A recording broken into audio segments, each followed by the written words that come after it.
Oke, Assalamualaikum warahmatullahi wabarakatuh. Waalaikumsalam warahmatullahi wabarakatuh. Oke, ya.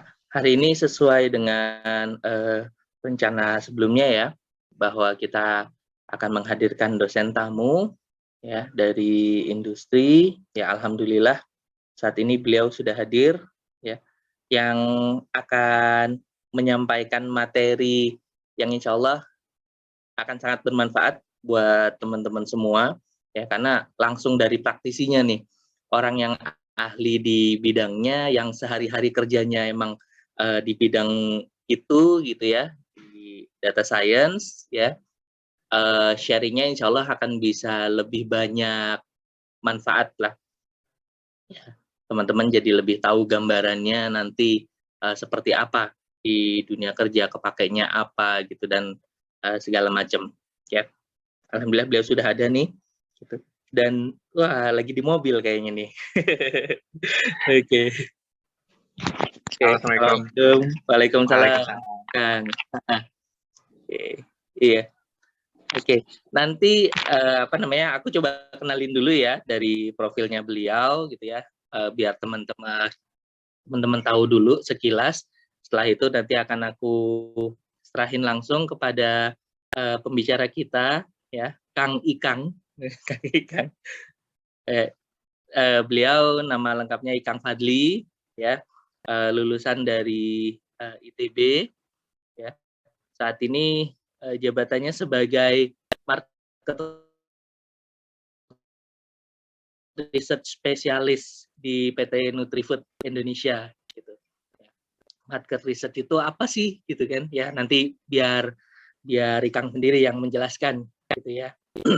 Nah, beliau itu juga banyak nulis ya, banyak nulis terkait dengan data science, terkait dengan statistik, terutama dengan tools-tools yang biasa beliau gunakan ya, pakai R ya.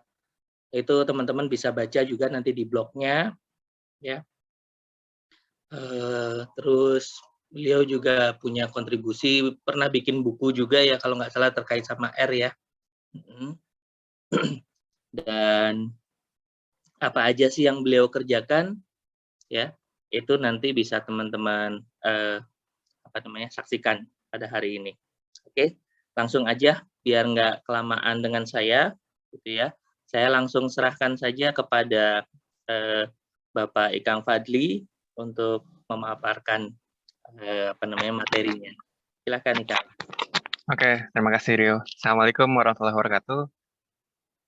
Selamat pagi semua, gitu ya. Ini mohon izin ya, saya di mobil. Ini tuh lagi di parkiran sekolahnya anak saya. Dia tuh lagi ujian akhir semester. Jadi dari jam 7 sampai jam 10. Jadi biar nggak bolak-balik gitu ya. Takutnya nggak keburu nanti pas ininya. Gitu. Jadi saya dari mobil gitu. Oke, saya izin share screen dulu ya. Ini bisa memungkinkan nggak saya share Bisa. screen?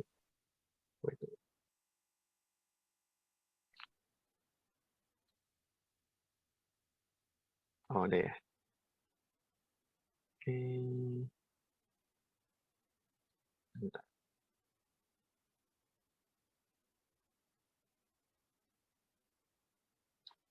Sudah terlihat ya slide-nya ya?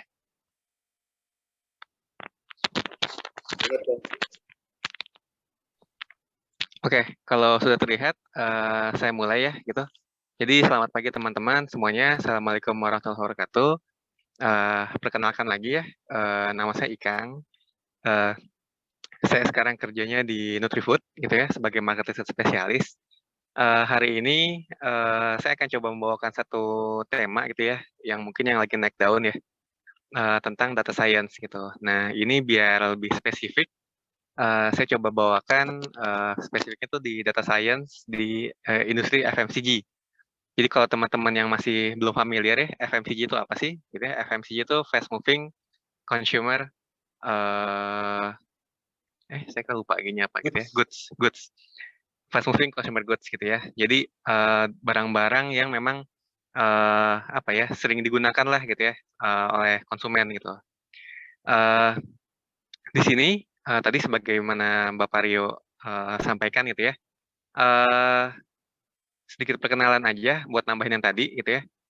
Karena saya lulusan matematik gitu ya, makanya nanti itu beberapa bahasan itu akan erat banget kaitannya dengan matematik gitu ya. Terus karena itu saya kerjanya di market riset gitu ya, sejak tahun 2008, makanya nanti tuh proyek-proyek data science-nya itu, banyak banget yang berhubungan sama dunia marketing, gitu. Karena, eee, kalau saya lihat ya, kalau teman-teman mungkin ya, ngambil, kursus tentang data science gitu ya, atau yang online course gitu ya, itu kan paling banyak tuh yang dikasih tahu tuh tentang prediksi segala macam gitu ya. Nah itu, masih jarang banget tuh yang bersinggungan dengan dunia marketing gitu. Nanti saya akan coba jelaskan gitu ya. Di dunia marketing tuh, ternyata tuh bisa dipakai juga gitu ya. Nah, terus karena ini ada hubungannya juga dengan, apa namanya, eee, banyak, matematiknya gitu ya, nanti kita akan coba lihat juga gitu ya, selain di dunia marketing nih kira-kira tuh, ada hubungannya, dengan dunia apa lagi gitu ya kalau di industri gitu. Nah, ini saya coba, apa ya, sebagai pendahuluan lah ibaratnya gitu ya. Kan pernah dengar nggak, satu quotes gitu ya, yang bilang bahwa data is the new oil gitu ya. Data itu tuh, minyak yang baru lah ibaratnya gitu ya. Nah, eee, itu kalau menurut saya, itu tuh quotes yang tadi tuh bukan sebuah isapan jempol belaka gitu ya. Itu adalah salah satu analogi yang tepat sebenarnya. Kenapa? Jadi kalau kita bayangkan ya, di industri minyak gitu ya, di oil gitu ya, permasalahannya itu kan yang paling besar ada 3 gitu ya. Pertama, di mana lokasi ladang minyaknya gitu ya. Terus yang kedua, kalau kita udah ketemu lokasinya gitu ya, gimana caranya kita ngambilnya. Lalu berikutnya gimana kita memprosesnya, memproses si oil, mentah itu menjadi, bahan bakar gitu ya. Nah, ini kalau kita lihat, lagi gitu ya, ke data gitu ya, ini mirip nih gitu ya. Jadi, orang kan bilang gitu ya, digitalisasi itu membuat data itu semakin banyak gitu ya, bertambahnya sangat-sangat cepat, makanya ada tulisannya big data gitu. Tapi, di mana gitu ya? Orang bilang, "Iya big data," tapi big data itu tuh di mana gitu, letaknya itu di mana? Terus cara ngambilnya tuh gimana gitu ya? Terus nanti setelah udah kita ambil gitu ya, datanya mau diapain gitu ya, cara nganalisanya gimana? Bagaimana mengekstrak insight dari data. Nah, ini nih kata-kata yang penting tuh insight gitu ya. Bagaimana caranya gitu ya. Nah, jadi tuh, prosesnya sama gitu antara oil sama si data ini gitu ya. Jadi masalah-masalah yang saya hadapi sehari-hari ya begini gitu ya, di mana datanya gitu ya, terus gimana cara ngekstraknya, dan gimana cara dapetin insight-nya gitu ya. Itu adalah, masalah sehari-hari lah ibaratnya seperti itu. Nah, tadi seperti yang saya jelaskan sebelumnya gitu ya, latar belakang saya kan di market riset gitu. Jadi, kalau teman-teman nanti, yang akan berkarir gitu ya, di jenjang berikutnya gitu ya, eee, kalau di dunia, industri FMCG gitu ya, itu kan, siklusnya seperti ini gitu ya, dari produksi gitu ya, nanti ada marketing, ada sales gitu ya. Nah, nanti di tengah-tengah itu ada market riset gitu. Gunanya apa? Gunanya adalah kita tuh sebagai supporting, supporting bagi marketing dan sales gitu. Intinya sih jangan sampai, produk-produk yang kita keluarkan itu tuh jadi nggak laku, kan intinya seperti itu ya. Nah, ini ada satu, apa ya, satu paper menarik gitu ya. Jadi kalau mungkin, kalau di akademisi gitu ya, itu kan pasti kan kita ngeliat itu paper gitu ya, ini sama nih, kalau di perusahaan saya juga ngeliatnya paper. Bedanya apa? Paper-nya tuh kita tuh paper marketing dan manajemen gitu ya, paper-nya tentang bisnis, bukan paper yang lebih ke apa ya, lebih, scientific banget lah ibaratnya gitu ya. Nah ini sama gitu. Nah, jadi ada satu paper tahun 2006, ini menarik banget, ini jadi bahasan lah ibaratnya di kantor saya gitu ya. Tapi papernya tahun 2006, tapi dibahasnya tuh di kantor tuh ramai tuh tahun 2012, 2013 gitu. Ini jadi bacaan wajib nih. Setiap anak baru yang masuk gitu ya, suruh baca ginian gitu. Nah, penulisnya tuh, profesor dari Harvard ya, namanya Thomas Davenport. Eee, satu, kesimpulan gitu ya, yang paling saya pegang teguh gitu ya, sampai sekarang tuh dari paparan tuh ini.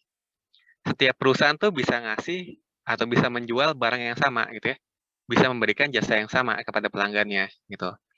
Ya sekarang kita coba lihat deh antara Grab sama Gojek bedanya apa gitu ya. Atau Tokopedia, Shopee, Bukalapak, Blibli dan lain sebagainya gitu ya. Jasanya kayak gimana gitu. Sama semua kan? Atau misalkan tiap-tiap bank ya, Bank BCA, Bank Mandiri gitu ya. Mereka bisa ngasih jasa yang sama gitu. Semuanya udah sama gitu. Lantas pembedanya apa antara yang satu dengan yang lain? Nah, pembedanya adalah analytics gitu. Nah, analytics sendiri tuh apa? Jadi kalau saya boleh memberikan definisi gitu ya. Jadi analytics itu adalah kemampuan si perusahaan gitu ya untuk explore dan exploit gitu ya. Ada dua kata nih, eksplorasi sama exploit gitu ya. Data yang di internal dan eksternal organisasinya. Nah, ini yang bedanya gitu ya. Jadi kalau dilihat misalkan antara Tokopedia sama Shopee sama-sama punya aplikasi, sama-sama bisa bikin pay later juga gitu ya, sama-sama jualan juga segala macam gitu ya. Terus pembedanya apa? Nah, yang beda ini nih analytics-nya nih. Kemampuan masing-masing timnya gitu ya untuk explore dan exploit. Nah, di perusahaan itu untuk mendapatkan data eksternal gitu ya. Nah, itu salah satunya itu menggunakan market research gitu ya. Itu kegunaannya gitu ya untuk mendapatkan data-data eksternal, data-data konsumen. Sementara untuk melakukan analisanya, ya tentunya matematik dan statistik adalah tools yang terbaik gitu ya untuk melakukan analytics gitu. Nah, jadi kalau saya balik lagi gitu ya tentang tujuan utama perusahaan itu apa sih gitu ya? Apa sih tujuan mulia semua perusahaan gitu ya? Yaitu profit gitu ya. Pasti profit. Mau perusahaannya mau kayak gimana pun gitu ya, pasti tujuannya tuh profit gitu ya. Kalau bukan profit, ya itu yang namanya yayasan gitu ya. Nah, terus bagaimana nih caranya kita untuk mendapatkan profit gitu ya, semakin banyak profitnya gitu ya. Nah, ada dua cara nih sebenarnya. Yang pertama, operational efficiency, terus yang berikutnya tuh boosting sales gitu. Nah, nanti di beberapa contoh yang saya sampaikan gitu ya, kalau yang ada hubungannya dengan marketing riset, nah itu adalah tentang boosting sales gitu ya. Tapi nanti ada beberapa contoh juga di mana saya itu memberikan contoh tentang operational efficiency gitu ya, tentang aplikasi data science-nya gitu. Jadi antara dua ini nih gitu. Jadi tadi ya masalah data science kan ada yang tiga tuh ya, datanya gimana, ekstraknya gimana, insight-nya gimana. Nah, ini untuk lebih teknisnya lagi gitu ya, bergerak di bidang apanya gitu ya, yaitu antara dua ini aja sebenarnya. Bagaimana data science itu digunakan untuk boosting sales atau melakukan operational efisiensi di perusahaan-perusahaan gitu ya. Oke, ini saya kasih contoh-contoh kasus aja ya. Jadi nanti ada 7 contoh kasus gitu ya. Nah, ini contoh kasus yang pertama tentang judulnya tuh price elasticity gitu ya. Nah, ini ya ada hubungan sama matematik gitu ya. Jadi bagaimana kalkulus itu bisa digunakan untuk menentukan harga yang optimal. Nah, maksudnya gimana? Nah, setiap perusahaan gitu ya yang menjual produk atau yang menghasilkan satu produk gitu ya, pasti kan mereka perlu menjualnya gitu ya. Dan penentuan harga itu, harga jual gitu ya, kepada konsumen tuh bukan hal yang mudah gitu ya. Kita nggak bisa tuh sembarangan, oh udah kita jual dengan harga 100.000 gitu ya, atau kita jual dengan harga 200.000. Nah itu tidak semudah itu gitu ya. Nah ini ada satu logika sederhana gitu ya.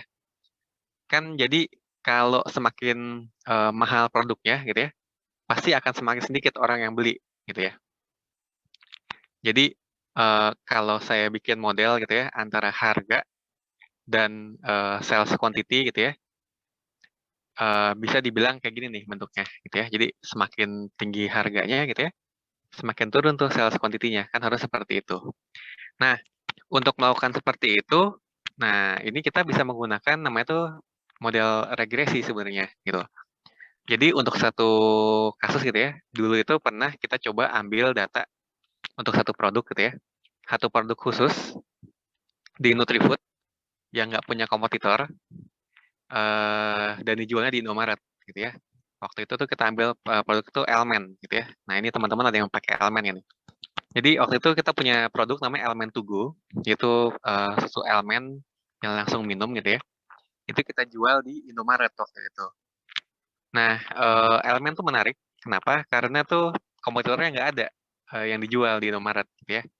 Makanya itu kita bisa simpulkan juga gitu ya bahwa eh, Elmen juga kan dia tuh tidak punya iklan ya, dia tuh nggak iklan. Jadi ibaratnya tuh udah mana dia nggak iklan, dia juga nggak ada kompetitor di Indomaret gitu ya.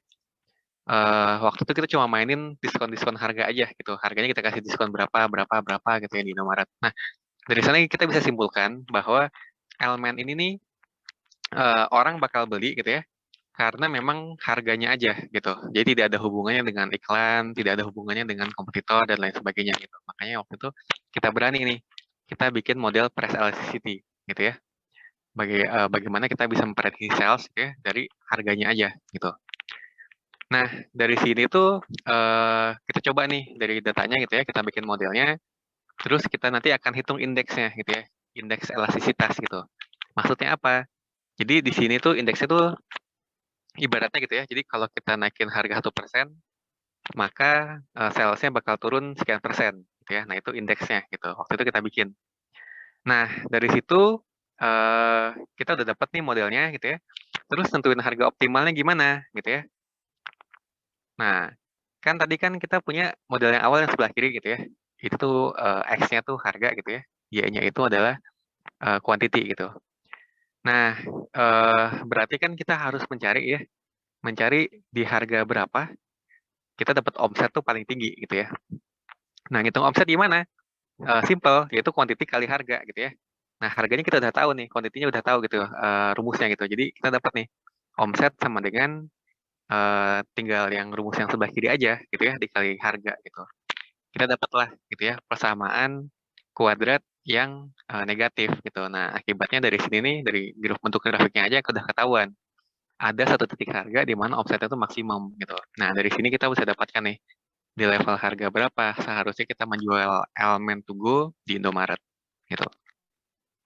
Nah, ini menarik nih. Ternyata dari temuannya gitu ya, kita dapat ini level harga tertentu dan besok-besoknya gitu ya saat kita coba trial gitu ya di kondisi realnya gitu ya, di harga biasa jualannya biasa aja gitu ya. Terus pas kita coba kenain diskon sehingga dapat harga yang optimal ini ternyata terbukti gitu ya, terbukti omsetnya naik gitu ya dibandingkan yang sebelumnya.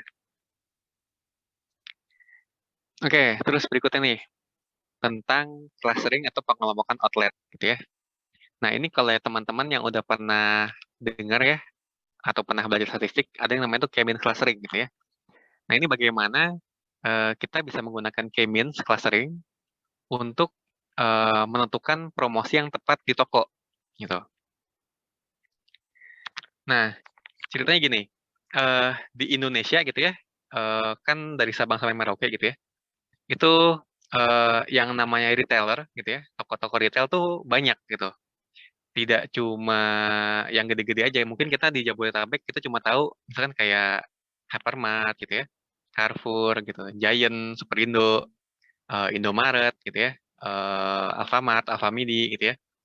Nah, mungkin kalau kita main lebih jauh lagi gitu ya, itu nanti ada yang namanya Naga gitu ya, ada yang namanya Tip Top, ada yang namanya Jogja gitu ya. Dan itu nanti makin jauh tuh kayak di Medan tuh ada Brastagi gitu ya. Di wah pokoknya macam-macam lah gitu ya. Nah, itu tuh ternyata tuh di Indonesia tuh ada banyak banget gitu ya. Sampai ratusan sampai ribuan gitu. Nah, Nutrifood kita kan punya produk tuh lumayan banyak ya. Sebanyak apa? Jadi produk Nutrifood tuh kayak Nutrisari gitu ya. Tropicana Slim, ada Hilo, Hilo juga ada banyak ya. Ada Hilo Gold, Hilo School, Hilo Teen, Hilo Active gitu. Ada elemen juga gitu. Masing-masing produk tuh punya target market sendiri-sendiri gitu. Kayak Nutrisari kan bisa ke semua kalangan. Sementara kalau elemen cuma nyasar cowok aja gitu ya. Cowoknya juga bukan cowok sembarangan gitu ya. Cowok-cowok tertentu aja gitu. Hilo School kita nyasar ke anak-anak SD. Hilo Teen ke SMP SMA gitu. Aktif ke orang aktif gitu ya. Gold ke orang yang lebih tua. Nah, jadi tuh masing-masing brand gitu ya, masing-masing produk tuh punya targetnya masing-masing gitu. Dan ternyata gitu ya, pas kita coba cek dari datanya gitu ya, dari data ratusan atau ribuan toko itu, kita juga bisa ngelihat itu, ternyata itu eh, masing-masing toko itu tuh punya produk jagoannya masing-masing gitu ya. Contoh misalkan kalau di TikTok itu tuh orang tuh banyak tuh nyari susu katanya di situ, gitu ya. Hello School tuh laku di sana gitu ya.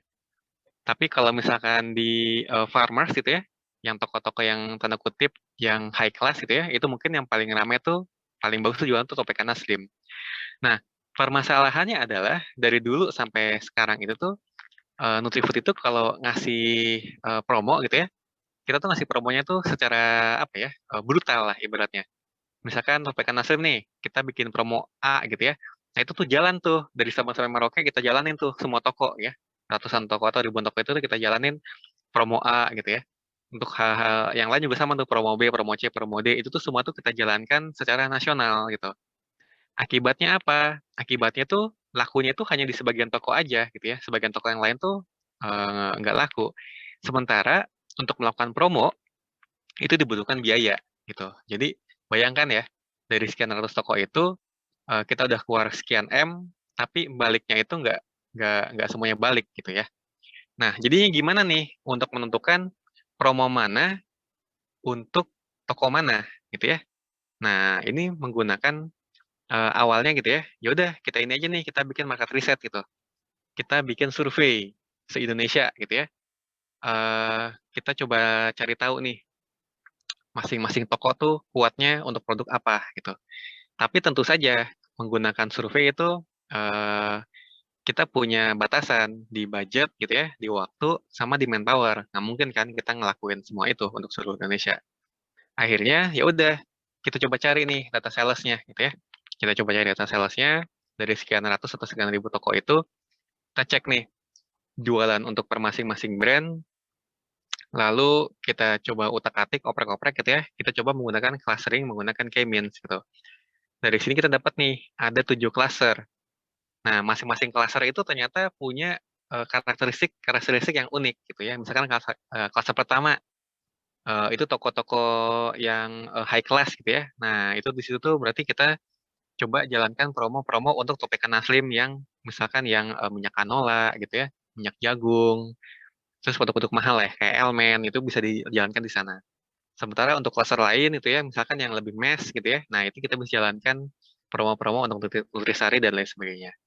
Nah, dari sana kita coba kembangkan dan kita sampai sekarang akhirnya itu tetap dipakai dan itu membuat promo kita tuh jadi lebih tepat guna gitu ya. Budgetnya juga lebih safe dan omset yang dihasilkan juga ternyata sekarang meningkat gitu ya.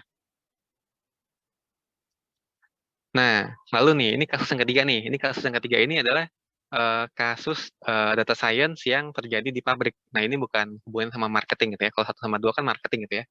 Nah, ini satu kasus yang berhubungan di pabrik. Dan ini erat kaitannya dengan statistik nih sebenarnya, gitu ya.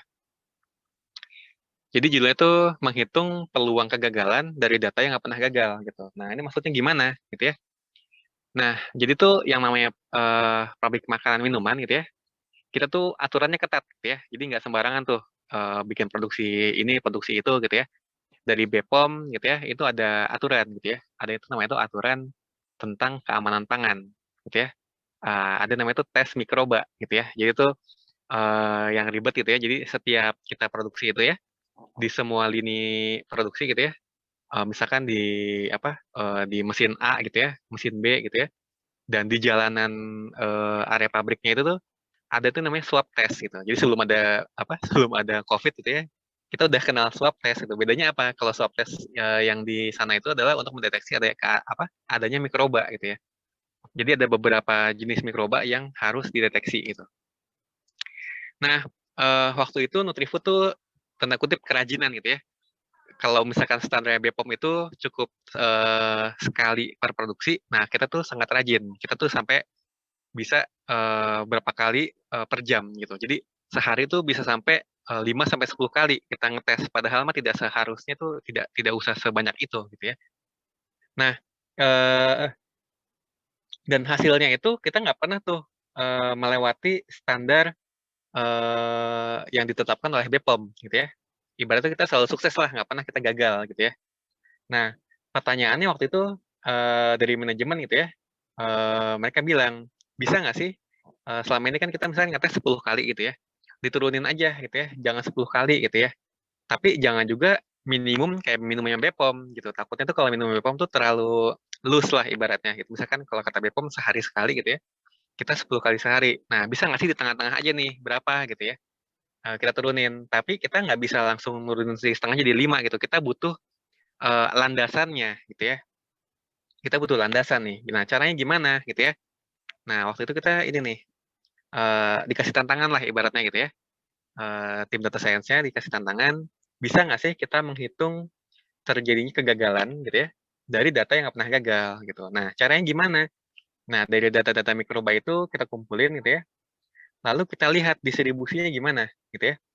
Kalau kita udah tahu distribusinya, nanti kita bisa menghitung peluangnya gitu ya. Ini simple sih sebenarnya. Jadi kalau teman-teman udah pernah dapat kuliah statistik gitu ya, satu semester aja udah cukup sih untuk kerjaan ini gitu ya. Nah, mungkin yang permasalahannya adalah bagaimana nih kita bisa mendapatkan distribusi datanya gitu ya. Nah, di sini data science-nya masuk gitu. Jadi kan kalau teman-teman tahu kan untuk mengecek distribusi data itu kan kita harus cek satu-satu gitu ya. Apakah dia normal atau bukan, dia Poisson atau bukan, binomial bukan, gamma bukan, log normal bukan, ini bukan, itu satu-satu. Nah, dengan data science itu tuh kita bisa menggunakan algoritma khusus gitu ya. Jadi di sini kita menggunakan Cullen Frey gitu ya.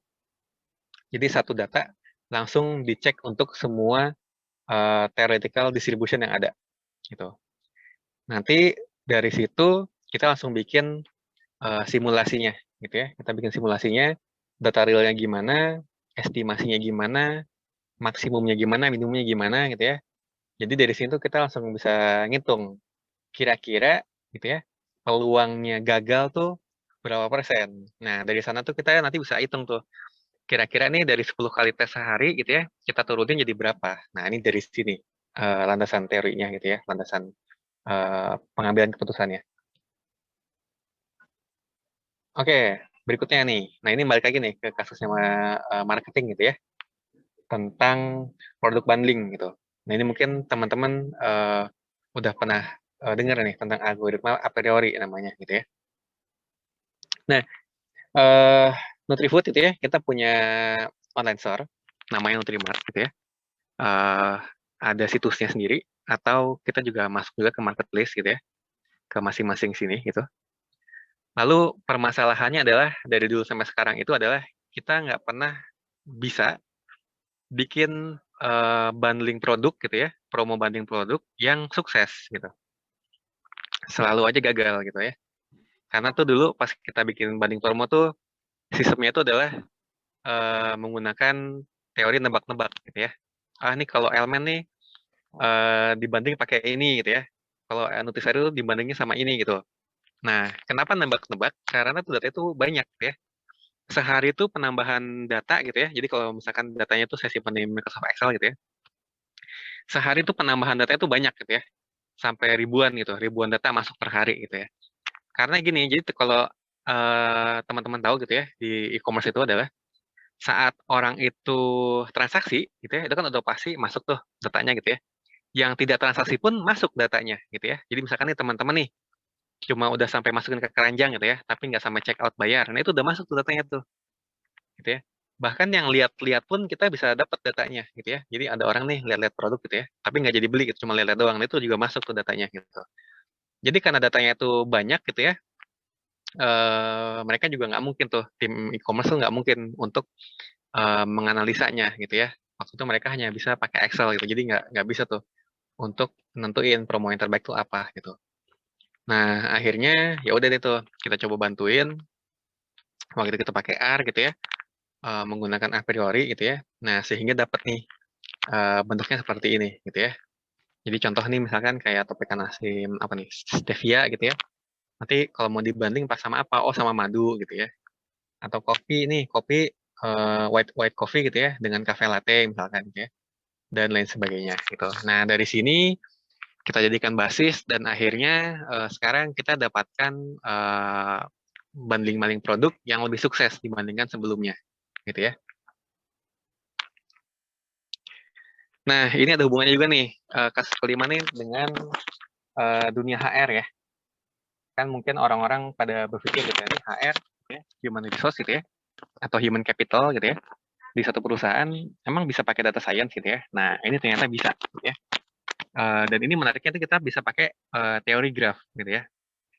Nah, ini untuk memberikan insight seputar tim dynamics ya. Dinamika tim gitu.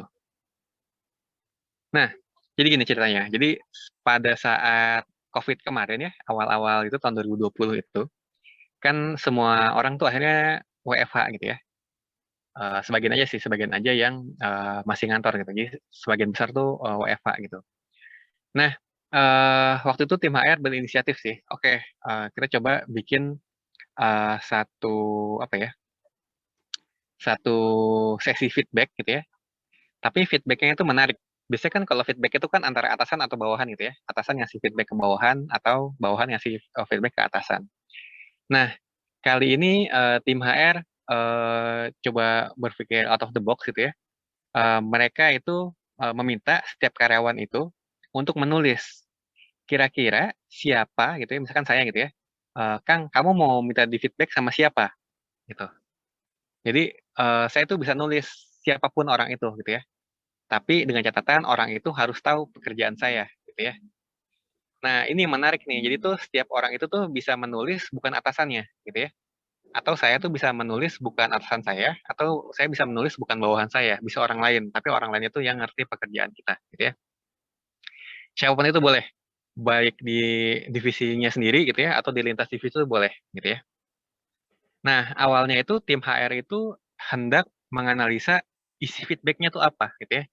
Isi feedback-nya tuh apa sih gitu ya. Kira-kira nih kalau orang nih ngasih feedback tuh isinya apa gitu. Kalau bukan atasan gitu ya, ngisi feedback-nya apa. Nah, ternyata kemarin gitu ya, pas saya coba lihat, saya bilang ke tim HR, daripada kita menganalisa feedback-nya ya, lebih baik kita menganalisa hubungannya saja gitu ya. Hubungan siapa minta ke siapa gitu. Nah, jadi kalau kita bikin grafnya ya, nah ini kalau bikin grafnya ini menggunakan data real gitu ya, data real satu departemen di Nutrifood gitu ya. Tapi namanya udah saya ganti gitu ya. Nah, ini dapat nih, saya bikin grafnya, terus saya coba hitung centrality-nya gitu ya. Ada yang menggunakan apa namanya? Central degree gitu ya, ada yang menggunakan betweenness gitu. Nah, dari sini itu ternyata menarik gitu ya. Saya bisa dapat ini orang yang populer tanda kutip gitu ya, terus sama orang yang influencing gitu. Nah, setelah saya menemukan ini, saya coba ajak diskusi tim HR-nya, ternyata ada hal yang menarik. Ternyata itu orang yang populer dan orang yang menginfluence itu adalah bukan atasannya gitu ya. Bukan atasannya, bukan bosnya gitu ya, tapi orang lain gitu ya. Nah, ternyata pas kita cek nih, loh, kok orang ini bisa populer ya gitu ya. Orang ini kok kenapa bisa influence ya. Nah, ternyata ini sih kita bisa cek nih dinamika timnya itu seperti apa. Ternyata orang-orang ini adalah orang-orang yang suka ngemong ke anak-anak baru gitu. Jadi kalau ada anak baru tuh mereka tuh yang ngasih training, mereka yang dampingin dan segala macam, dan akibatnya tuh orang-orang ini justru lebih dipercaya gitu ya.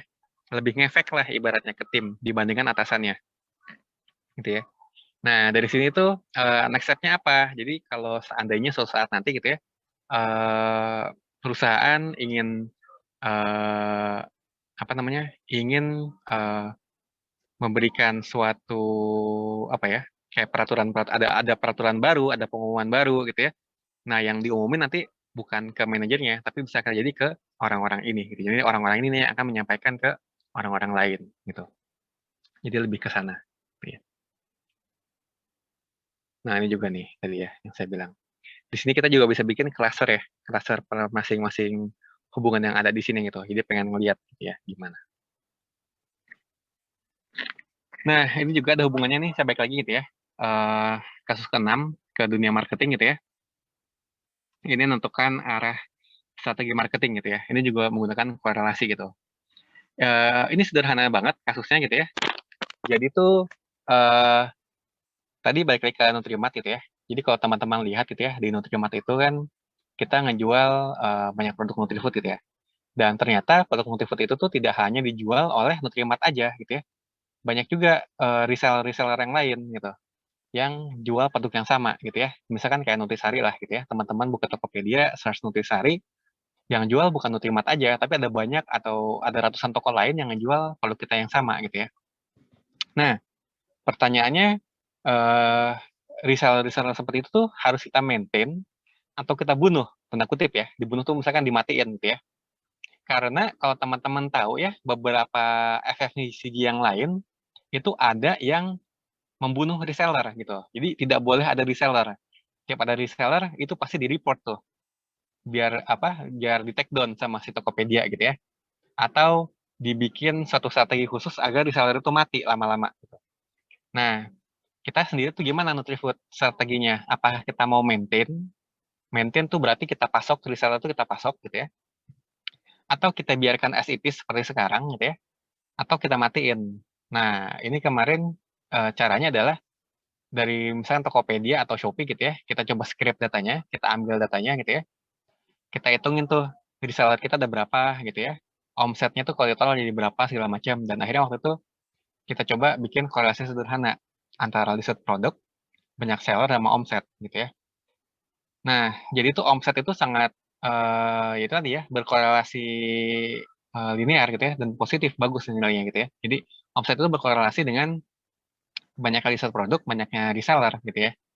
Ya udah, berarti sekarang ini ya kita biarkan as it is aja dulu gitu ya. Biarkan as it is, yang jelas semakin banyak reseller, tentunya offsetnya juga akan semakin naik gitu ya, untuk kitanya gitu ya. Nah, ini kasus terakhir nih. Ini ada kasus dari TikTok ya gitu ya.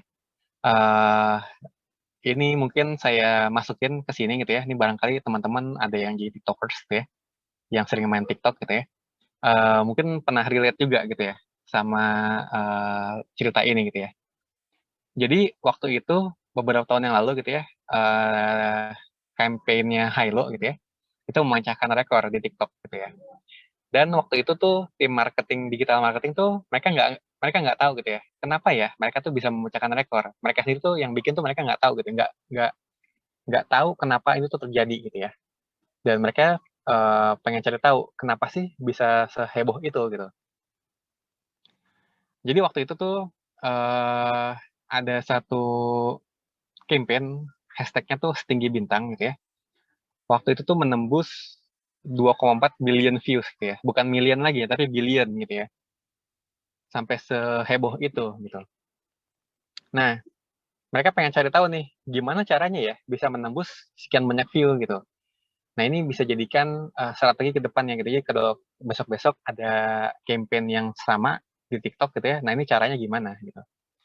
Nah, waktu itu TikTok itu pertama kali muncul gitu ya, itu kita bisa memanfaatkan celah apa ya, celah keamanan gitu ya. Jadi kalau tim data science itu kan apa ya, ada satu bidang tuh namanya tuh data scraping gitu ya, ngambilin data dari web gitu kan. Nah itu kita eksploitasi celah keamanan dari TikTok gitu ya. Kalau sekarang udah nggak bisa lagi nih. Ini hanya bisa dilakukan waktu itu aja nih, tahun 2020, 2021 lah. Sekarang mereka udah ketat lah, udah susah ditembus gitu ya. Waktu itu yang bisa diambil tuh datanya apa aja gitu ya. Wah itu banyak tuh bisa diambil tuh. Nah ini contohnya ya. Waktu itu tuh untuk tinggi bintang itu cuma ada 303 video gitu ya. Bayangkan 303 video tapi 2,4 billion gitu ya. Itu kan luar biasa ya konversinya gitu ya. Nah ini waktu itu saya cobain lihat nih antara kapan video di post sama berapa banyak videonya di post gitu ya. Dari awal campaign sampai akhir campaign gitu. Ternyata yang menarik itu tuh kenaikan video itu baru muncul di hari ketiga sebenarnya gitu. Hari pertama cuma ada 11 video, hari kedua 12 video, hari ketiga tiba-tiba langsung viral gitu, langsung banyak yang posting sampai 115 gitu ya. Nah, berikutnya turun sampai akhirnya ya turun aja gitu ya, nggak banyak yang baru gitu. Nah, ini kalau dilihat ya tadi ya, kan 11, 12 ada 23 ya. 23 posting pertama tuh kayak ngefek gitu ya.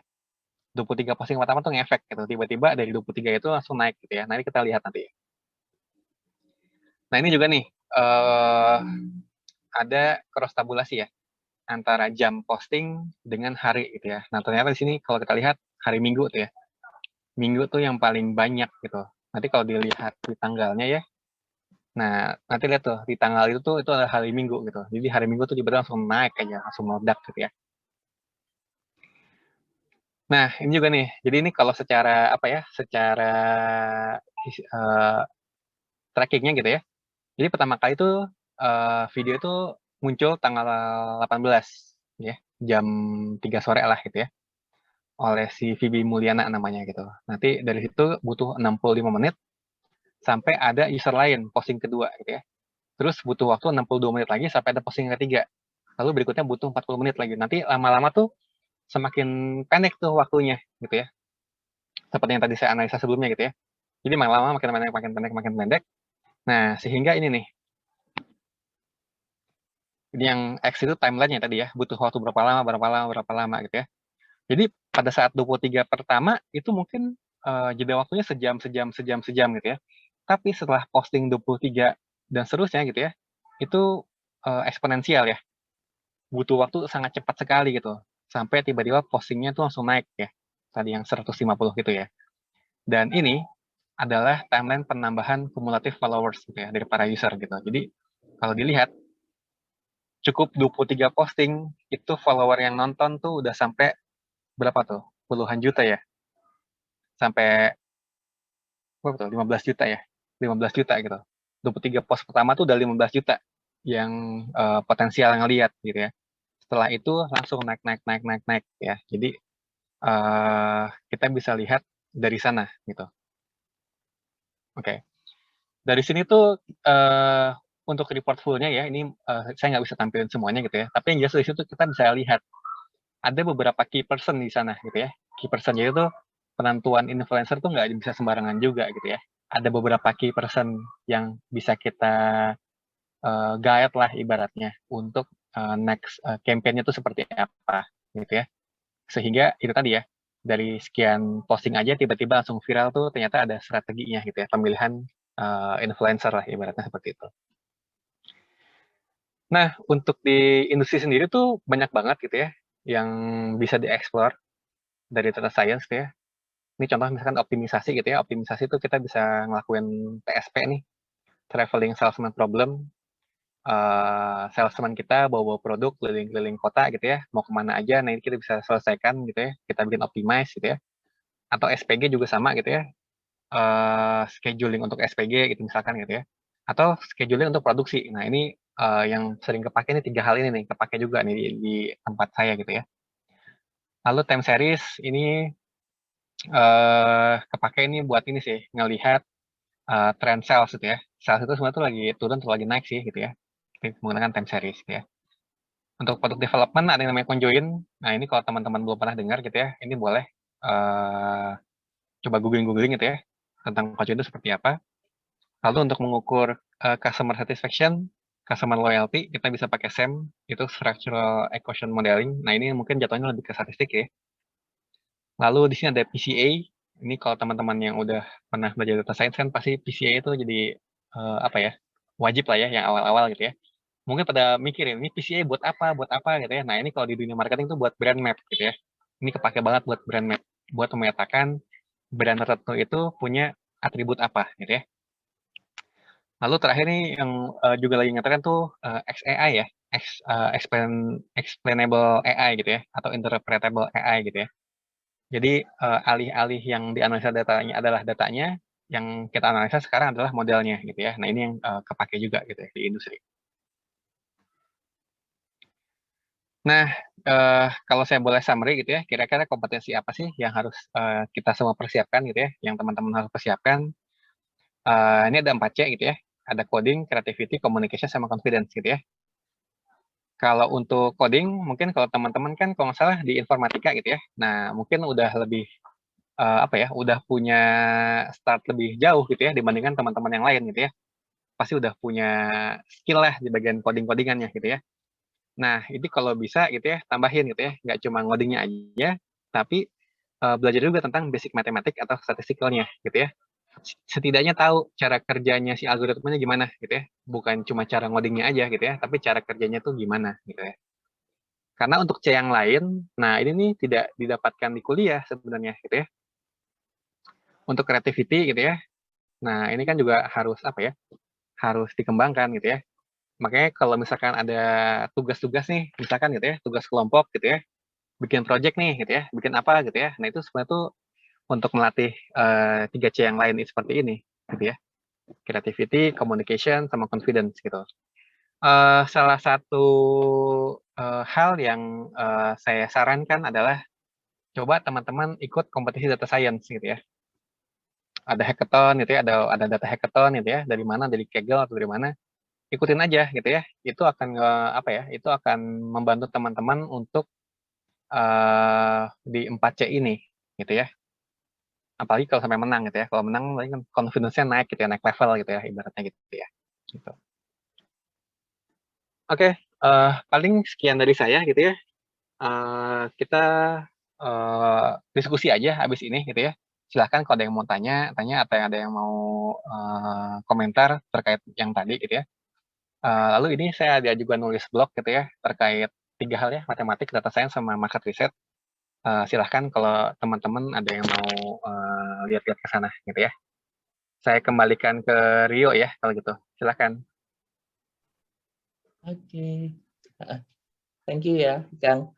Menarik banget apa yang tadi disampaikan gitu ya. Kita jadi kebuka tuh di market research apa aja yang dikerjain gitu. Data science-nya kepake di bagian mana, bisa buat apa gitu. Dan yang tadi terakhir saya sepakat, Kang. 3C yang lainnya harus dilatih gitu. Makanya sekalian ngingetin yang proyeknya belum selesai, dikumpulkan segera ya. Diselesaikan, kalau misalnya ada kesulitan bisa ditanyakan. Oke. Sekarang dibuka sesi untuk diskusi. Kalau misalnya ada yang mau ditanyakan dari teman-teman ya yang hadir di sini ke Ikang, nanyanya boleh tentang apa aja nih, Kang? Apa tentang yang tadi algoritma atau implementasi di bisnisnya, atau boleh yang lain-lain? Bolehlah bebas gitu. Nanti kalau saya bisa jawab, saya jawab gitu ya. Kalau enggak, saya Oke. jadiin PR. Oke, siap. Terima kasih. Nah, itu teman-teman, silakan nih. Udah ada ahlinya di sini. Kalau dibilang kan tanyakan pada ahlinya, silakan manfaatkan kesempatan ini baik-baik. Oke, tadi ada yang raise hand. Siapa? Saya, Pak. Oke, Rizky, silakan. Pak Ikang mau tanya, ini kalau seberapa besar sih domain knowledge dari yang kita analisis itu mempengaruhi analisis kita gitu? Kan kalau dari segi teknisnya aja kan mungkin teman-teman IT kan bisa gitu, tapi kan ada domain knowledge-nya gitu. Itu kira-kira berpengaruhnya sampai seberapa ini sih gitu, untuk penentuan matriks dan lain-lain mungkin. Oke, saya langsung jawab ya. Ini good question nih. Ini ada hubungan juga sama C yang communication ya, gitu. Jadi gini, di satu perusahaan itu kan apa ya, luas banget gitu ya. Maksudnya dalam artian tuh divisinya tuh banyak gitu ya. Dari mulai yang ngurusin masalah supir gitu ya, sampai ada yang ngurusin masalah scheduling produksi gitu ya, sampai ada yang nanti sales, ada marketing dan lain sebagainya gitu ya. Nah, ini saya ambil contoh kasus lah gitu ya. Tadi kan saya tuh ngerjain data science project itu untuk berbagai macam divisi gitu ya. Nah, sebagai data scientist yang saya tahu hanyalah bagian model matematiknya aja atau statistiknya. Sementara kalau tadi kalau contoh yang HR lah ya, ya HR saya nggak pernah tahu tuh apa ya, secara psikologi atau secara dinamika tuh gimana gitu ya. Atau tadi deh yang tentang mikroba gitu ya. Saya nggak tahu tuh mikroba-mikroba itu tuh gimana gitu ya. Cara ngukurnya gimana gitu ya. Cara ngitungnya gimana, cara swab-nya tuh gimana gitu ya. Nah, makanya itu biasanya tuh kalau data science itu ya mengerjakan project bersama dengan tim lain gitu ya. Nah, itu ada yang namanya komunikasi gitu. Ada yang namanya itu kita bilang itu SME apa ya? Subject matter expert gitu. Jadi masing-masing tuh expert di bidangnya masing-masing gitu. Jadi memang harus diskusi dulu gitu ya. Pada saat kita pertama kali kita mau ngerjain projectnya, kita harus cari tahu dulu nih masalahnya tuh apa gitu. Jadi tugasnya si data science tuh selain ngerjain data gitu ya, kita harus tahu dulu masalahnya dia apa. Kadang-kadang nih mereka ini nih merasa itu masalah, padahal menurut kita mah ini bukan masalah gitu ya. Tinggal ganti prosedur aja terus selesai gitu ya. Nah, ini mesti cari tahu dulu tuh kayak gimana gitu ya. Karena nanti tuh dari sana ketahuan kira-kira nih data yang harus diambil tuh apa gitu ya. Terus metodologi itu sendiri tuh apa gitu ya. Nah, jadi tuh Itu hal yang menarik sih sebenarnya gitu ya, karena kita harus satu ya tadi melatih si komunikasinya itu sendiri itu seperti apa. Nah, nanti untuk domain knowledge buat kitanya gitu ya, yang jelas sih itu akan ngefek juga gitu ya. Tadi misalnya gini deh, kenapa saya bisa kepikiran untuk menghitung probability distribution gitu ya, distribusi gitu ya. Nah, itu kalau mungkin yang ngerjain itu bukan orang yang punya basic matematik atau statistik, mungkin nggak akan kepikiran sampai sana gitu ya. Jadi memang harus kayak itu tuh, dari kitanya sendiri gitu ya, harus coba memperbanyak, menurut saya sih memperbanyak dots gitu ya. Suatu saat nanti kita tinggal meng-connecting-nya aja gitu. Jadi tuh, kalau memang teman-teman mau masuk ke industri ini gitu ya, ke data science gitu ya, ya saran saya memang harus knowledge-nya memang harus di-upgrade terus gitu ya, jangan ada kata berhenti sih, gitu. Ini contoh deh kayak kayak K-means gitu ya. K-means tuh dulu mungkin waktu kuliah saya nggak pernah belajar tuh K-means gitu ya. Nggak ada tuh, nggak ada kuliah-kuliah tentang K-means dulu kan ya. Nah itu baru kepakainya sekarang setelah ngelihat kasusnya kayak gini nih kira-kira diapain ya, diapain ya, diapain ya gitu. Nah yang serunya di Nutrifood itu tuh kita ada semacam dewan lah ibaratnya gitu ya, dewan. Jadi kalau ada project data science masuk gitu ya, terus kita pengen nentuin nih kira-kira mau pakai apa gitu ya. Nah ini masing-masing orang nih bisa comes up with idenya masing-masing gitu. Contohnya lagi ya, yang kita pengen apa clustering outlet gitu ya, itu pada saat awal-awal orang sales tuh cuma datang ke tempat kita cuma bilang ini doang nih, tolongin dong, saya ini kalau bikin promo kok nggak pernah berhasil ya. Nah itu tuh sampai dapetin masalahnya itu tuh butuh waktu yang lumayan lama tuh. Terus sampai keluar ide, ya udah kita pakai K-means aja. Nah itu juga diskusinya panjang gitu. Jadi ada yang come up with idea gitu, ada yang muncul dengan ide, udah kita bikin market research gitu ya. Ada juga yang pengen ngerjain pakai PCA juga ada gitu. Jadi kita pakai PCA aja gitu. Ada juga yang ngerjain waktu itu saya idenya pakai K-means segala macam gitu. Jadi itu memang kita harus punya knowledge yang banyak karena itu pasti akan ngefek sih. Pasti akan ngefek gitu. Nah, nanti ketahuan mana yang paling bagus itu nanti pada saat nanti pas selesai nih, kan ibaratnya gini nih. Kerjanya tuh capek sih. Jadi udah mana ngegali masalah gitu ya. Terus ngerjain datanya, terus mengkomunikasikan hasilnya gitu. Jadi percuma nih kita udah bikin yang canggih-canggih gitu ya. Misalkan, oh saya pakai deep learning gini. Tapi usernya itu nanti nggak ngerti, itu percuma gitu. Jadi kita harus membahasakan bahasa yang susah ini gitu ya ke orang-orang awam gitu. Yang makanya tadi itu bagaimana caranya mengkomunikasikan K-means gitu ya atau mengkomunikasikan graph gitu ya ke bahasa yang lebih awam gitu. Nanti dari sana itu akan kelihatan sukses atau enggak tuh saat nanti impact-nya gitu. Nah, yang menarik tuh adalah data science itu tuh mungkin kalau dilihat itu kan apa kesannya ribet gitu ya. Apa regresi yang yang multiple, multilinear, regression, bla bla bla bla gitu ya atau apa-apa gitu ya. Nah, satu hal yang penting, percuma kita pakai analisa yang ribet-ribet, tapi kalau satu user yang nggak ngerti, terus yang kedua nggak ada impact-nya gitu. Karena tuh ujungnya itu balik-balik kan ke cuan ya, ke profit kan, gitu. Itu yang paling penting sih sebenarnya gitu. Jadi ini semoga menjawab ya pertanyaan yang kamu ya, Revi ya. Iya, Pak, menjawab, Pak. Berarti boleh nambah lagi nggak? Iya, silakan. Berarti kalau dari yang tadi kan ada beberapa tuh, setiap orang datang dengan ininya. Nah, itu berarti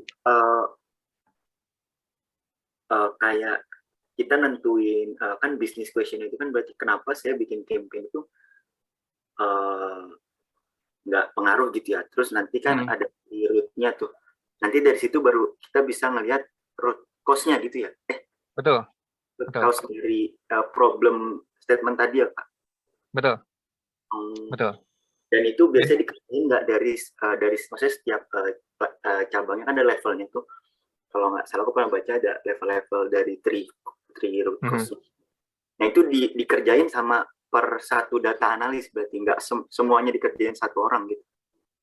Nah, kalau di Nutrifood ya, kalau tempat saya tuh caranya gini, itu kita tuh ada tim. Timnya itu isinya cuma 3 atau 4 orang gitu ya, 3 atau 4 orang. Jadi tiap kali ada orang datang nih, departemen lain gitu ya, datang ke tempat kita, terus bilang mereka punya masalah gitu ya, yang kita lakukan adalah seminggu pertama pasti kita ajak diskusi dulu sama mereka gitu ya, masalah itu apa gitu, sampai sehebohnya tuh ya sampai kita kerja di tempatnya dia gitu. Misalkan contoh ya, contoh kasus tuh tadi yang pabrik gitu ya, tadi tuh yang si swap gitu ya. Nah itu sampai seisengnya tuh sampai ya udah saya pindah ke pabrik gitu ya beberapa hari buat ngeliatin proses kerja itu gimana, ini tuh gimana, ini gimana gitu. Terus painfulnya di mana gitu. Jadi benar-benar sampai segitunya gitu. Jadi konsis 4 orang doang sih, 4 orang atau 3 orang gitu ya. Kita ke sana diskusi sih. Karena tuh memang ini ya. Jadi gini, tiap kali kita ngelakuin project data science gitu ya, itu tuh sesuatu mirip kayak kita tuh ngerjain skripsi gitu ya atau tugas akhir. Setiap penelitian pasti dimulai dari masalah, ya nggak sih? Kalau masalahnya benar gitu ya, nanti satu penelitian tuh satu cycle tuh akan kepake gitu. Tapi kalau dari awal masalahnya aja udah nggak jelas gitu ya, pasti nggak akan kepake gitu. Kan kalau cycle untuk melakukan penelitian tuh ada banyak gitu ya. Tapi kalau saya bilang tuh ada 3 titik kritis tuh kalau mau bikin penelitian ya. Pertama formulasi masalah. Yang kedua itu pada saat ngumpulin data gitu ya, atau develop hipotesis dan lain sebagainya gitu. Yang terakhir itu pada saat analisa gitu. Pertama masalah dulu harus benar nih. Kalau kita udah tahu masalahnya, kita turunin ke tujuan. Oke, tujuannya apa? Oke, udah dapat tujuannya, cari tahu data yang mau kita ambil tuh apa, yang mau kita analisa tuh apa gitu. Apakah harus ngambil ulang ataukah apa nggak data yang udah ada atau gimana gitu ya. Baru nanti pada saat analisa gitu. Jadi yang itu tuh memang cycle-cycle itu harus atau titik krisis itu memang harus apa ya? Harus dijalankan dengan baik sebenarnya gitu. Jadi jangan langsung lompat ke analisa kan kadang-kadang gitu ya. Oh saya punya masalah ini nih, datanya apa ini? Oh iya langsung lompat ke analisa aja. Kalau di tempat saya sih enggak gitu. Lebih ribet sih, tapi saya bisa pastikan gitu ya. Proyek-proyek yang kita jalankan itu punya impact dan itu enggak cukup apa ya? Kadang-kadang kan cuma apa ya? Kita bilang tuh hit and run gitu ya. Sekali kayak tabrak lari gitu. Selesai itu sudah gitu. Ini mah enggak gitu. Pasti ada kelanjutannya gitu sih. Paham Kak, terima kasih banyak. Oke, terima kasih. Dari yang lain, ada yang mau ditanyakan lagi? TA jadi bahan latihan yang bagus berarti ya untuk bisa nguasain itu ya? Terus izin bertanya Pak terkait Iya, Pak. saya kan ada ditugaskan project ya sama dosen Pak Rio pun juga project. Nah, dengan komunikasi tim yang menurut saya agak kurang gitu. Jadi menurut Bapak gimana ya untuk membangun komunikasi gitu untuk memberitahu ke teman hasil dari pengolahan data yang kita buat ini gitu. Caranya itu bagaimana ya? Oke, ini pertanyaan yang susah ya, karena ini mungkin saya ini nggak ada jawaban bakunya gitu ya. Maksudnya saya pun pas jadi mahasiswa dulu juga kerasa kan ya. Misalkan satu tim nih ada 4 orang atau 5 orang, yang kerja cuma seorang atau 2 orang gitu ya. Nggak usah jauh-jauh deh. Kayak saya kan lagi ngambil S2 lagi gitu ya di ITB gitu ya. Harusnya kan S2 ini kan orang-orang yang udah lebih mandiri lah ibaratnya gitu ya. Apalagi kalau dilihat tuh usianya tuh bukan usia udah bukan 20-an lagi gitu ya, udah 30-an gitu. Tapi tetap aja gitu. Kemarin pas kerja kelompok dari 7 orang yang kerja cuma 2 orang gitu. Itu juga kejadian kayak gitu gitu ya. Nah, terus gimana gitu. Nah, ini mungkin kalau saya ini mah kalau ini tips dan trik saya ya. Ini di dunia kerja ya. Ini terserah lah ya, ini bisa dipakai atau enggak. Tapi kalau tips dan trik saya tuh saya biasanya pakai 2 pendekatan. Pendekatan yang pertama ini adalah pendekatan kalau misalkan wah ini proyek yang sangat penting gitu ya, sangat penting. Dan ibarat tuh ada constraint waktu lah ibaratnya gitu ya. Diburu-buru lah gitu ya. Jadi kalau misalkan saya punya tim, terus tim saya yang kerja, ya udah gitu. Ya udah, saya nggak akan undang dia ke meeting gitu ya. Saya nggak akan undang kemana-mana gitu ya. Ya udah selesaiin aja gitu sendirian gitu. Kalau saya sih gitu ya. Tapi mungkin ini bukan hal yang baik ya, gitu ya. Bukan hal yang baik gitu. Tapi kalau alternatif yang kedua gitu ya, alternatif yang kedua, ya udah mau nggak mau gitu ya, karena ini tugas kuliah gitu ya. Dia kan pasti kan harusnya rame-rame kan. Eh biasanya sih kalau tim gitu ya, isinya cowok semua gitu ya, itu kadang-kadang suka ada yang lost gitu ya. Ada yang lost nggak ada yang ngingetin gitu ya. Jadi memang harus ini sih, harus mau nggak mau sih, harus ada yang jadi leader gitu ya. Jadi leader tuh bukan berarti harus disenangi semua orang ya. Lesson learn pertama saat jadi leader tuh bukan berarti harus disenangi sama semua orang gitu. Jadi nanti kalau teman-teman nanti udah di tempat kerja gitu ya, menyenangkan semua orang tuh bukan hal yang mustahil menurut saya gitu ya. Karena kita punya tujuan gitu. Tujuannya sendiri tuh apa gitu. Jadi kembalikan ke tujuan gitu ya. Dan harus di ini sih, apa ya, ya harus begitulah gitu ya. Harus emang dipaksakan ke sana gitu. Kalau emang tetap nggak mau kerja, setelah kita bilangnya tuh gimana, ya udah tinggalin aja gitu. Kalau saya sih simple gitu ya, bikin sesimpel itu gitu. Karena tuh biasanya gini sih, kalau di tempat saya, kalau kita tuh gini ngelihatnya gitu ya, setiap orang itu tuh atau setiap departemen itu, setiap tim itu tuh kayak ini, kayak mobil. Kecepatannya beda-beda gitu ya. Ada yang ngebut gitu ya, ada yang lama gitu ya. Ada yang ngebut tapi sebentar-sebentar berhenti gitu ya. Tapi yang jelas kita harus tahu bahwa masing-masing naik mobil tapi tujuannya jelas mau kemana gitu. Jadi pada saat kita bikin tim pun dari awal, pasti kan banyak tuh, nggak cuma dari tim saya aja kan, pasti ada tim dari departemen lain, ada divisi lain kan. Kita harus set goals dulu tuh. Goals-nya kita mau apa gitu ya. Timeline harus jelas. Oke, bulan depan kita harus begini, tema bulan begini gitu. Dan ada progress meeting-nya ibaratnya gitu ya. Gitu. Jadi dengan seperti itu sih akan ngebantu sih gitu ya. Gitu sih. Ini jawaban kamu mungkin susah ya jawabnya ya. Nggak ada jawaban baku sih. Kalau saya sih seperti itu ya, tips dan triknya ya, gitu ya. Semoga membantu ya. Baik, Pak. Terima kasih, Pak. Oke, Fikri, silakan. Izin bertanya, Pak. Mhm. Kan kalau kita kan masih tahap masa gini kan masih belajar ya, Pak ya. Kadang kalau lupa codingan masih ngeliat yang lain, kadang dokumentasi atau nggak baca-baca orang yang udah pernah ngerjain. Nah, kalau yang di tahap profesional yang udah kerja ini gimana, Pak ya? Kalau misal lupa atau apa? Saya masih agak bingung, Pak. Kalau profesional tuh kayak gimana, Pak, kerjanya? Apa Oke. langsung dari awal atau kayak gimana? Seperti itu, Pak. Oke, good question. Apakah kalau profesional nggak boleh buka Stack Overflow gitu ya? Atau nggak boleh nanya ke kemana gitu? Jawabannya sama sih, boleh aja gitu ya. Jadi gini, yang enaknya gini, kalau teman-teman ujian, kalau ujian kan misalkan ujiannya close book gitu ya, bikin codingan apa gitu ya, atau apa gitu ya, close book, itu kan nggak boleh lihat apa-apa kan ya.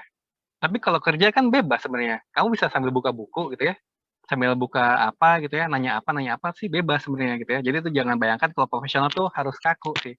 Kalau saya sih enggak gitu ya. Baik lagi tadi ya, kita punya tujuan apa, kita punya timeline-nya selesainya kapan gitu ya. Dan kan anaknya gini ya, kalau kita bikin coding atau algoritma kan tiap orang beda-beda ya. Ya nggak sih? Misalkan nih, suruh misalkan tolong dong bikin program yang buat ngitung apa namanya? Pitagoras lah ya, kayak C sama dengan akar A kuadrat tambah B kuadrat. Itu kan macam-macam beda ya. Orang-orang kan cara ngerjainnya kan. Ada yang ngitung A kuadratnya dulu, ngitung B kuadratnya dulu, ditambahin baru diakarin, ada yang langsung nulis coding langsung satu baris selesai gitu ya. Kan beda-beda ya tiap orang ya. Nah, kalau saya pribadi sih, kalau untuk di tim saya gitu ya, saya sih bebasin gitu ya. Cara mereka ngoding tuh seperti apa. Yang jelas gitu ya, yang jelas tiap kali prosesnya itu dikasih komen gitu. Jadi saat dia desain atau dia pindah atau dia apa gitu ya, kita masih bisa nge-trace gitu ya, cara berpikirnya tuh gimana gitu. Kecuali kalau ada yang mikir tuh ngejelimet gitu. Kadang saya suka nemu sih orang gitu ya, bikin coding tuh ngejelimet gitu ya, muter dari A ke B, tapi dia muter dulu tuh dari A ke Z dulu, Z ke Y, dia mundur jadinya gitu ya, baru ke B gitu. Nah itu kalau bisa gitu ya, apa maksudnya jangan sampai segitunya lah gitu ya. Terus balik lagi tadi kalau pertanyaannya adalah kalau untuk profesional itu seperti apa? Yang jelas sih itu tadi ya, justru lebih ini sih, lebih bebas sih sebenarnya gitu ya, lebih bebas sih, tidak ada harus apa ya, nggak boleh buka buku atau apa. Saya punya tim kok yang dia itu satu orang ini ya, dia tuh lulusan teknik mesin. Bayangin ya teknik mesin gitu ya, belum pernah megang R, belum pernah megang Python. Tiba-tiba masuk ke tim saya gitu ya. Kaget kan, dia cuma bisa Excel doang waktu itu. Terus bilang, oh ini saya nggak bisa nih kalau pakai Excel doang gitu ya. Saya butuhnya pakai R gitu ya. Ayo belajar gitu. Terus mungkin karena dia udah apa ya, udah malu gitu ya, nanya mulu ke saya gitu ya. Akhirnya apa? Dia pakai Stack Overflow aja buat nemu masalah. Dia ke Stack Overflow gitu ya. Dan alhamdulillahnya gitu ya, itu selalu ada aja orang baik yang balas gitu ya. Oh, iya. Jadi sebenarnya sih nggak masalah sih mau kayak gimana gitu ya. Yang jelas itu satu ya, coding kamu bisa dimengerti sama orang lain, itu satu yang jelas. Yang kedua ya itu tadi sih, apa namanya, sebisa mungkin apa ya, kalau saya pribadi sih ini ya, jangan sampai kita terlalu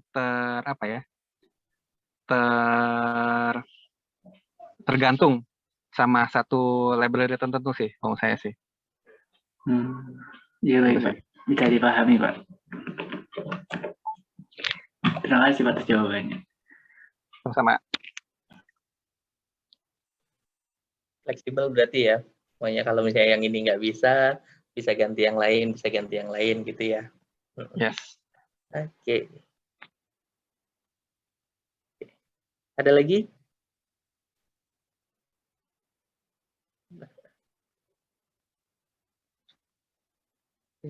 Enggak, kalau enggak nanti saya yang nanya nih.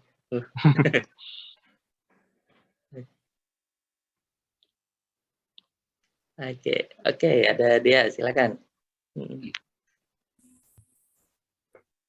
Mohon maaf Pak, izin bertanya.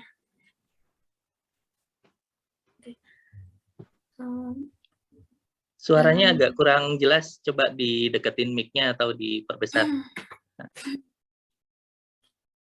Sudah jelas Pak. Oke. Apa ya namanya? Yang biasa tools Bapak gunakan dalam mengolah data itu biasanya apa ya Pak? Atau ada tools khusus? Oke. Kalau saya sih bisa pakai R ya, pakai R. Mungkin katanya kenapa pakai R gitu ya? Karena memang dari awal tuh belajarnya udah R duluan gitu ya. Jadi kalau saya duluan belajar Python, mungkin saya pakai Python gitu ya. Tapi karena belajar duluan pakai R, ya saya pakai R. Terus yang kedua, karena saya itu tuh banyak banget hubungannya sama model matematik gitu ya, matematik. Mungkin saya lebih merasa R tuh lebih apa ya? Mungkin lebih proven lah secara matematik sama statistiknya gitu ya. Tapi kalau di tim lain, di tim e-commerce gitu ya, karena mereka ada hubungan sama apa flow data tertentu gitu ya, mereka pakai Python gitu. Jadi gini sih, kalau di tim data science-nya Nutrifood kita pakai R gitu. Tapi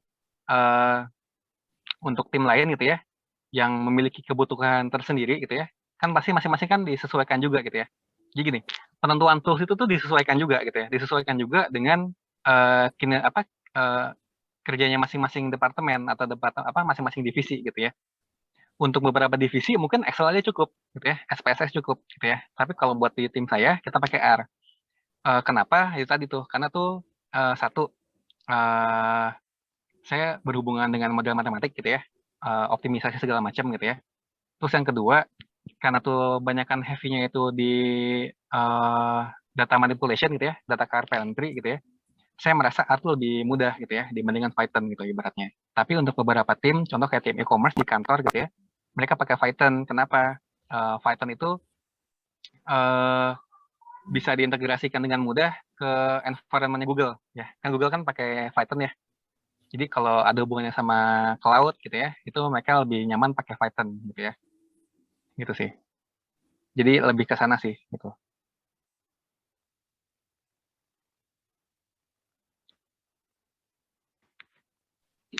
Oke, gimana dia? Sudah terjawab? Sudah, terima kasih Pak. Ya. Jadi setiap divisi itu punya ide masing-masing ya. Betul. Betul. Tapi kalau yang resmi ya di Nutrifood tuh kita pakai R gitu ya.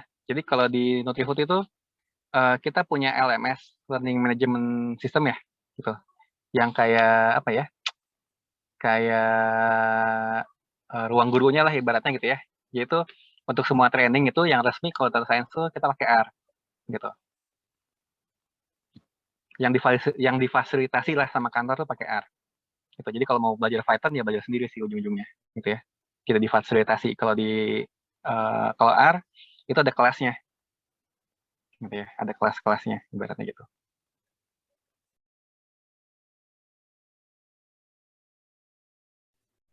Baik Pak, terima kasih. Oke. Wah, ini banyak nih yang angkat tangan nih. Oke, urut dulu ya dari yang duluan. Fikri pertama dulu. Iya Pak, saya mau nanya lagi Pak. Agak penasaran sih Pak. Tadi kan ada 7 case ya Pak ya. Nah, itu 7 case-nya itu kan kayak semisal kalau case-nya ada selesai, problemnya udah selesai kan Pak ya. Jarang ada pengulangan gitu. Berarti kalau kerja di data science tuh pekerjaan yang datang tuh nggak sering-sering baca Pak ya. Lebih sering ke penyelesaian problemnya gitu yang lamanya. Gitu kan Pak? Oke. Nah, jadi gini, itu kan kayak kesannya sekali selesai gitu ya. Nah, itu sebenarnya saya nggak cerita panjangnya lagi gitu. Jadi biasanya tuh gini, yang namanya penelitian kan ada feedback ya. misalkan udah selesai nih, kamu udah selesai bikin TA gitu ya, bisa jadi ada feedback untuk TA orang selanjutnya di angkatan setelah kamu gitu. Jadi ini juga mirip-mirip gitu. Jadi data science itu tadi contoh ya, yang itu tuh yang clustering outlet gitu ya. Itu tuh outlet itu tuh kita lakukan untuk yang RKA namanya. RKA itu Regional Key Account gitu. Itu adalah retail-retail yang tanda kutip tuh masing-masing daerah tuh unik, beda-beda gitu. Nah, itu nanti selanjutnya kita akan ngelakuin buat NKA namanya, National Key Account, untuk yang gede-gede gitu ya, yang senasional gitu ya. Jadi memang yang namanya kita science itu pasti beranak pinak gitu ya. Dari satu, ada success story-nya, orang lain pasti akan ikutan. Saya mau ini dong, mau ini dong gitu ya. Awalnya gitu. Jadi awalnya tuh di kantor itu tuh dulu ngerjain project itu project sederhana gitu ya. Hanya otomasi aja gitu ya. Otomasi apa? Jadi beberapa admin itu kan kerjanya tuh seharian tuh cuma ngoprek-ngoprek Excel aja ya, bikin laporan ini, bikin laporan itu. Waktu itu hanya bikin otomasi gitu ya. Dari yang kerjaannya 1 hari itu 3 jam, jadi 1 hari itu cuma 5 menit gitu. Dari situ naik level tuh, orang-orang pada mau kan ikutan gitu ya, ikutan otomasi selesai, naik lagi ke atas lagi itu. Jadi kayak never ending ini sih, never ending project. Jadi kalau bilang projectnya itu dikit, justru justru banyak sih, nggak banyak ya beranak pinak jadinya gitu ya. Saya kira habis satu case selesai kan kayak buat kayaknya buat case yang timbul lagi case yang sama buat timbul lagi di masa yang akan datang kayak agak lama gitu kan. Saya mikirnya kayak gitu sih. Ternyata bakal beranak pinak ke bawahnya, bakal ada terusannya, ternyata kayak gitu. Betul, ya bisa beranak pinak sih. Dan memang betul ada beberapa kasus yang cukup sekali jalan tuh selesai gitu ya. Tidak ada pengulangan lagi gitu ya. Mungkin kalau pengulangan bisa 2 tahun lagi atau 3 tahun lagi gitu ya. Tapi ada juga project yang ibaratnya tuh jadinya bulanan gitu ya. Bulanannya harus ada gitu. Itu ada sih. Yang sifatnya tuh monitoring tuh ada juga kayak gitu. Jadi memang tipikalnya beda-beda. Dan yang menarik itu adalah ini sih ya. Jadi karena saya di FMCG gitu ya. Tadi bidangnya banyak kan, dari mulai HR gitu ya, sampai ke produksi gitu ya, sampai ngurusin tadi tuh ya, salesman tuh larinya kemana, jalannya kemana gitu ya. Jadi project itu banyak ininya, variasinya gitu ya. Variasinya banyak gitu. Jadi bisa ngelihat keseluruhan proses sih yang ada di perusahaan itu seperti apa. Gitu sih. Iya Pak, baik Pak. Baik, dapat dipahami Pak. Terima kasih atas jawabannya. Oke. Kalau mau satu proyek selesai mungkin yang freelance ya. Iya, betul. Kalau di perusahaan pasti ada lagi gitu. Pasti Karena ada lagi. ada rutinitas yang dilakukan di sana. Oke. Kasih. Tadi siapa habis Fikri Rifki ya yang angkat tangan ya, sama Asaufi Anggi. Silakan. Mau tanya lagi, Pak Badi, ini apa? Kalau first step-nya gitu, kita mau berkarir di data science, itu kira-kira apa ya, kalau boleh tahu? Oke. First step-nya. Kalau saya gitu ya, tadi kan fokus ke 4C itu ya, ke 4C itu. Tapi kalau pengen lebih pengen lebih realnya gitu ya, secara teknis itu gimana sih gitu ya. Kalau saya tuh ini sih, selalu menekankan gitu ya ke teman-teman saya tuh ini, bikin portofolio gitu ya. Bikin portofolio gitu. Misalkan gini deh, kalau teman-teman misalkan udah misalkan belum masih blank gitu ya. Mau data science itu seperti apa, kayak gimana. Nah, menurut saya tuh ya udah belajar dulu, bisa pakai Python, bisa pakai R gitu ya. Lalu setelah udah belajar ngapain gitu ya, jangan dibiarkan gitu aja gitu ya, bikin portofolio. Portofolio itu maksudnya apa sih gitu ya. Jadi gini, ada gap gitu ya, ada gap yang terjadi antara perusahaan dengan universitas gitu. Jadi perusahaan itu tuh pengen punya data scientist yang udah siap pakai gitu. Nah, sementara universitas itu tuh meluluskan anak-anak yang belum siap pakai ternyata gitu ya. Itu ada gap tuh. Jadi oleh karena itu tuh data science tuh jadi mahal. Kenapa mahal? Karena mereka akan hanya ambil orang-orang yang udah punya pengalaman aja gitu ya. Jarang perusahaan tuh yang mau ibaratnya nge-grooming dari awal gitu. Nge-grooming anak-anak baru nih. apa namanya di training lah sampai bisa gitu, itu jarang gitu. Makanya itu mereka biasanya tuh ambil dari nge-hijack orang-orang dari dari perusahaan-perusahaan lain gitu ya. Karena tadi ada gap gitu ya. Nah, kenapa ada gap itu tadi? Karena anak-anak mahasiswanya itu tuh atau bahkan si universitas itu tidak membiasakan diri untuk mahasiswanya itu tuh ngerjain atau bikin portofolio gitu ya. Portofolio tuh gimana sih? Ya bikin project aja gitu ya. Dokumentasiin setiap project yang kamu lakukan. Misalkan tugas-tugas kuliah nih gitu ya. Dikasih project apa nih sama Pak Rio gitu ya. Nah itu jangan cuma sekedar selesai terus udah gitu ya. Bikin dokumentasi yang bagus gitu ya. Bikin kayak album lah ibaratnya. Kita belajar lah sama teman-teman yang kuliahnya di desain gitu ya. Di arsitektur. Mereka kan punya portofolio tuh. Jadi saat mereka itu nanti ngelamar kerja, mereka udah bisa nunjukin loh, nih karya-karya saya tuh seperti ini, seperti ini, seperti ini, seperti ini, seperti ini gitu. Maka tadi saya bilang kalau teman-teman itu ada kompetisi ya, kompetisi data science gitu ya, ikutin aja gitu ya. Itu sertifikat-sertifikatnya gitu ya, kan ada yang ini ya, ikut tapi nggak menang kan dapat sertifikat tuh. Itu simpenin aja, simpenin. Tapi nggak cuma sekedar ikut, yaudahlah submit aja gitu ya, terus gagal, simpan. Enggak, tapi belajar dari situ. Biasanya kan orang-orang yang juara itu kan suka share ya, suka share kodenya atau dikasih kesempatan buat presentasi cara mereka ngerjain tuh gimana gitu kan ya. Nah itu belajar dari situ gitu ya. Jadi itu tuh cara cepatnya gitu ya untuk cara cepat agar 4C itu tuh dapat semua tuh caranya gimana, itu salah satunya itu bikin portofolio sih gitu. Salah satu alasan saya nulis blog juga itu buat portofolio gitu ya.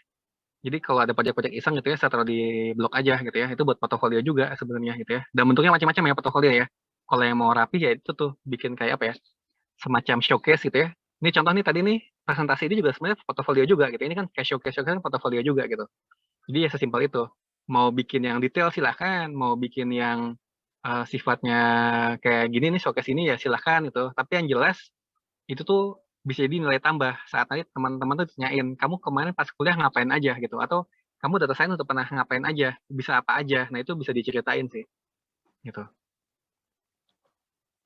Oke, Pak, terima kasih banyak ininya, tipsnya. Kalau ini Pak, satu lagi tambahan, kalau ciri perusahaan yang kan data science lagi booming, cuma dari beberapa kuliah di LinkedIn itu kayak job desk-nya double-double banget. Ada data engineer juga segala macam. Itu kalau yang tips perusahaan yang memang hire gitu data science gitu Pak, itu kira-kira gimana ya Pak? Biar nggak salah masuk juga, jadi kan kalau udah masuk bisa berkarir di situ. Oke.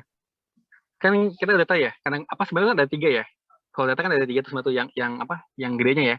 Ada analis, ada engineer sama scientist gitu kan ya. Sebenarnya tuh 3 ini tuh hal yang berbeda gitu ya. Misalkan data engineer nih. Data engineer tuh soalnya tuh dia tuh kerjanya tuh yang kayak nyiapin bikin rumah buat datanya gitu. Jadi kalau kayak orang-orang yang jago SQL harusnya masuknya ke data engineer gitu ya. Gitu. Yang analis tuh dia murni analis gitu ya. Kalau yang scientist tuh yang udah mulai ada coding-codingannya gitu ya. Perpaduannya antara dua itu gitu. Nah, masalahnya adalah kadang itu tuh perusahaan tuh nggak ngerti mana yang mereka butuhkan gitu. Jadi saat mereka hire data scientist, mereka butuh 3-tiganya dalam satu orang gitu ya. Makanya kalau misalkan dan itu tuh kita udah nggak bisa menseleksi itu dari awal gitu ya. Kecuali kalau misalkan perusahaannya itu udah tahu apa yang mereka butuhkan. Tapi kadang-kadang tuh mereka nggak tahu apa yang mereka butuhkan. Mereka cuma tahu data scientist, ntar ujung-ujungnya bikin SQL juga gitu ya. Ini juga gitu. Nah, terus mensiasatinya gimana? Nah, itu tadi tuh. Jadi, ini contoh lah ya, kalau saya nih, dulu kan saya di market research gitu ya. Market research mungkin tuh dulu tuh lebih jauh ke data analis gitu. Saya cuma menganalisa aja gitu ya. Menganalisa aja gitu. Nah, terus tiba-tiba jadi ke data scientist gimana gitu ya. Atau tiba-tiba ada nggak sih hubungan kerjaan saya di data engineering itu ada juga gitu ya. Jadi kita harus tahu dulu tuh roles-nya tuh sebenarnya tuh apa. Misalkan engineer tadi saya bilang misalkan engineer tuh buat menyiapkan rumah gitu ya, menyiapkan rumah buat datanya gitu ya. Sehingga nanti datanya tuh langsung bisa diolah sama si scientist atau bisa dianalisis sama analis gitu. Jadi kita harus tahu dulu tuh mungkin basic-basicnya aja kali ya. Misalkan basicnya SQL tuh gimana gitu ya, atau cara bikin database tuh gimana gitu. Ya contoh misalkan saya tuh mungkin SQL saya nggak bisa gitu ya, tapi untuk bikin database saya bisa gitu. Jadi kayak prinsip-prinsipnya aja gitu ya. Gitu. Jadi satu, kita nggak bisa seleksi perusahaannya gitu ya, kecuali kalau kita udah berkesempatan buat ngobrol, buat interview gitu ya, kita baru bisa cari tahu di situ tuh. Jadi yang namanya interview tuh bukan cuma kami menginterview Anda ya, tapi Anda juga bisa menginterview kami gitu. Jadi saat nanti interview jangan jangan aja terkecoh, wah gue salah masuk ini nih masuk perusahaan nih. Jangan gitu karena kita sendiri tuh kita punya hak loh untuk menseleksi dia juga gitu ya. Itu tuh satu tuh caranya. Kamu nggak akan pernah bisa tahu sampai kamu nggak akan bisa tahu perusahaan tuh kayak gimana sampai kamu tuh berkesempatan buat interview sebareng mereka gitu. Jadi saat interview coba tanya-tanya. Itu yang satu. Terus yang kedua, kalau pengen lebih apa ya? Kalau pengen lebih itu tadi ya itu tadi. Kalau pengen lebih apa ya? Pengen lebih general gitu ya. Ya udah gitu ya. Belajar aja dulu semuanya gitu. Barangkali suatu saat nanti karir kamu bukan justru di saintisnya, tapi justru di engineeringnya. Kan kita nggak pernah tahu gitu ya. Shifting itu seperti apa gitu ya. Paling sih gitu sih. Oke, baik Pak. Terima kasih banyak untuk menjawab. Oke. Ya, perusahaan nggak tahu gitu ya. Terus tiga-tiganya dibutuhin dalam satu orang. Ya kalau gajinya 3 kali lipat nggak apa-apa ya. Iya. Jadi bukan ini ya. Kalau saya bilang tuh bukan ini, bukan apa ya? Mereka bukan nyari Superman, tapi mereka tuh nyari magician gitu. nyari orang yang ajaib gitu sebenarnya gitu. Oke. Ya. Tapi bisa di ini ya, di wawancara, pada saat wawancara kita tanya dulu ke perusahaannya gitu. Itu haknya si calon pekerja juga untuk tahu sebelum dia mulai bekerja. Oke, sip. Baik, ada lagi. Ini ada yang tunjuk tangan, Lili, tapi tadi ada yang tunjuk tangan duluan udah turun. Asal Anggi mau nanya atau ya? Boleh Pak, boleh. Nah, Anggi dulu ya, baru Lili ya. Izin bertanya, Pak, tadi kan sebelumnya Bapak sempat menjelaskan terkait campaign Halo yang memecahkan rekor di sosmed TikTok. Nah, kemudian ada strategi di dalamnya itu dalam pemilihan influencer.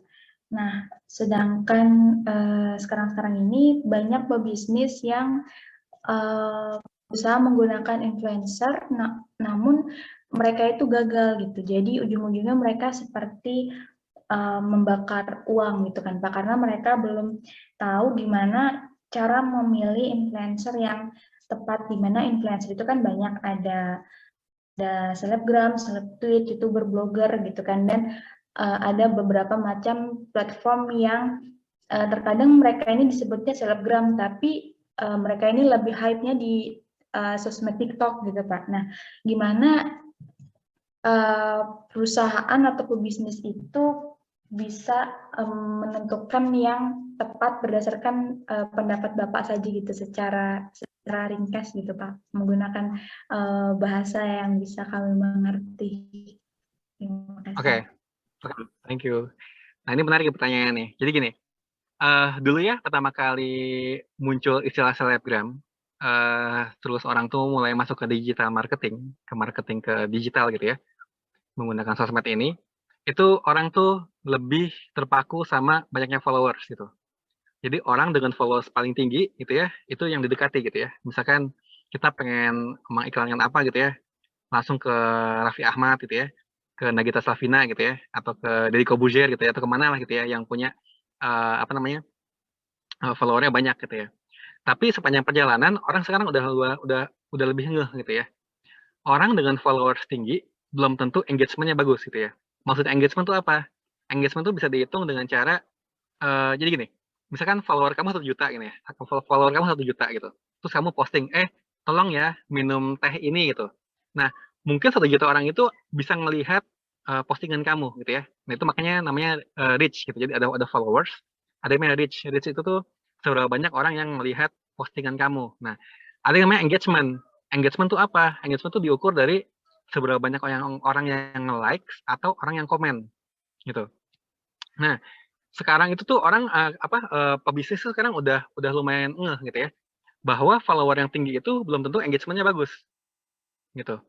Nah, walaupun bagus itu juga bisa jadi tuh komen-komennya tuh nggak penting gitu. Contoh deh, kalian buka Instagramnya Pak Jokowi gitu ya, kan Pak Jokowi kan banyak ya followersnya gitu ya. Terus iseng deh di scroll ke bawah gitu ya, nanti muncul tuh pentinggi badan, pemutih badan gitu ya, bikin langsing segala macam gitu ya. Itu kalau dilihat mungkin engagement-nya tinggi gitu ya, banyak yang komen gitu ya, tapi kan komennya tuh out of topic gitu ya, out of topic dari sana gitu. Makanya tuh sekarang itu pebisnis tuh beralih gitu ya. Mereka nggak lagi menyasar influencer yang gede, tapi kita nyebutnya micro influencer. Mikro. Seberapa mikro? Jadi kalau kamu punya follower itu 500 sampai 1000 gitu ya, itu dibilang micro influencer tuh. Bahkan seingat saya tuh 300 juga bisa di micro influencer gitu ya. Nah, cara ngukurnya gimana? Satu tuh, bisa gini, masing-masing kandidat influencer itu dihitung dulu tuh sama dia tuh. Misalkan tadi ya, follower kamu 300 gitu ya. Angka engagement kamu berapa? Engagement tuh bisa dilihat dari tadi tuh. Misalkan 5 postingan terakhir, berapa banyak yang likes, berapa banyak yang komen. Itu sesimpel itu. Kalau bayangin ya, follower 1 juta, tapi engagementnya jelek gitu ya, cuma 1% gitu. Bayangkan dengan follower cuma 300, tapi engagementnya tuh 90% gitu. Itu akan lebih kena tuh, gitu ya. Akan lebih kena ke marketingnya. Gitu, itu satu, micro influencer. Terus yang kedua, sekarang tuh ini, kita udah bisa ngelihat siapa follow siapa, dan siapa di follow siapa. Misalkan nih gini, kamu pengen bikin iklan gitu ya, pengen bikin satu campaign di Instagram misalkan, atau di TikTok gitu ya. Nah, kita bisa tahu tuh, followernya si A siapa sih, followernya si B siapa aja. Kita bisa bikin diagram Venn. Anggaplah ada 2 selebgram, punya follower masing-masing 500. Terus banyak yang irisan gitu ya. 400 follower tuh irisan, saling irisan. Ya kita nggak usah pilih dua-duanya, cukup salah satu aja gitu. Jadi sekarang strateginya udah kayak gitu. Satu, pilih yang mikro, yang udah lebih targeted gitu ya, dengan engagement tinggi gitu ya. Terus yang kedua, kita bisa bikin diagram Venn. Jadi selebgram yang kita pilih itu benar-benar unik gitu ya, punya pasar yang unik gitu. Jadi reach kita gitu ya, reach itu apa? Keterjangkauan gitu ya, itu udah semakin lebar gitu. Gitu sih. Jadi sekarang sih seperti itu ya strateginya. Ini buat perusahaan-perusahaan yang udah sadar seperti itu. Gitu sih. Jadi kalau masih ada yang lihat perusahaan itu ya, ada yang lihat dia pakai follower yang gede gitu ya. Nah, itu mungkin strategi dia kayak gitu juga. Jadi ada strategi itu macam-macam sih. Ada yang emang bakar duit, ya udah nggak apa-apa bakar duit gue juga banyak gitu kan ya. Makanya pakainya Raffi Nagita gitu misalkan gitu ya. Peduli amat itu nanti berapa banyak yang lihat, berapa banyak yang engagement gitu ya. Contoh kayak Crazy Rich kan kalau MS Glow kan pakai Raffi Nagita gitu ya. Itu kan strateginya kan gitu tuh. Seolah-olah bakar duit kan. Ya mungkin memang ada strategi lain di balik itu gitu. Tapi kalau yang udah lebih ngerti gitu ya, contoh kayak Nutrifood lah gitu ya. Kita kan lebih irit tanda kutip gitu ya. Kita kan pilih strategi yang pakai micro influencer. Udah mana lebih murah, keterjangkauannya lebih banyak. Gitu sih. Semoga menjawab ya. Baik Bapak, terima kasih. Bertanya lagi ya Pak. Boleh. Oke, menurut Bapak berdasarkan kasus yang tadi gitu ya, gimana cara Bapak menentukan bahwasanya data tersebut itu adalah data yang gitu, yang bisa dipakai? Itu sebersih apa sih Pak data yang emang bisa dipakai? Terima kasih. Oke. Jadi sebelum kita itu ngomongin sebersih apa gitu ya, yang jelas ini dulu nih. Data saya itu beneran bisa dipakai untuk menyelesaikan masalah saya. Itu dulu tuh. Kalau data saya itu bisa dipakai untuk menyelesaikan masalah saya, ibaratnya tuh seberapa bisa data kita itu mencukupi kebutuhan analisa gitu ya. Nah, itu tuh berarti datanya udah bagus. Nah, nanti tinggal kita lihat secara statistik gitu ya. Ada yang pencilan atau enggak gitu ya, atau secara apa ya? Secara struktur tuh udah bersih atau enggak gitu ya. Ada yang kosong atau enggak segala macam. Nah, itu mungkin beda-beda gitu ya. Contoh gini deh. Kalau data yang numerik ya berarti ya kita harus pastiin tuh nggak ada data blank gitu ya. Nggak ada data blank, pencilan tuh nggak ada gitu ya, dan lain sebagainya. Kalau bukan yang numerik itu tadi tuh, contoh misalkan data teks lah ya.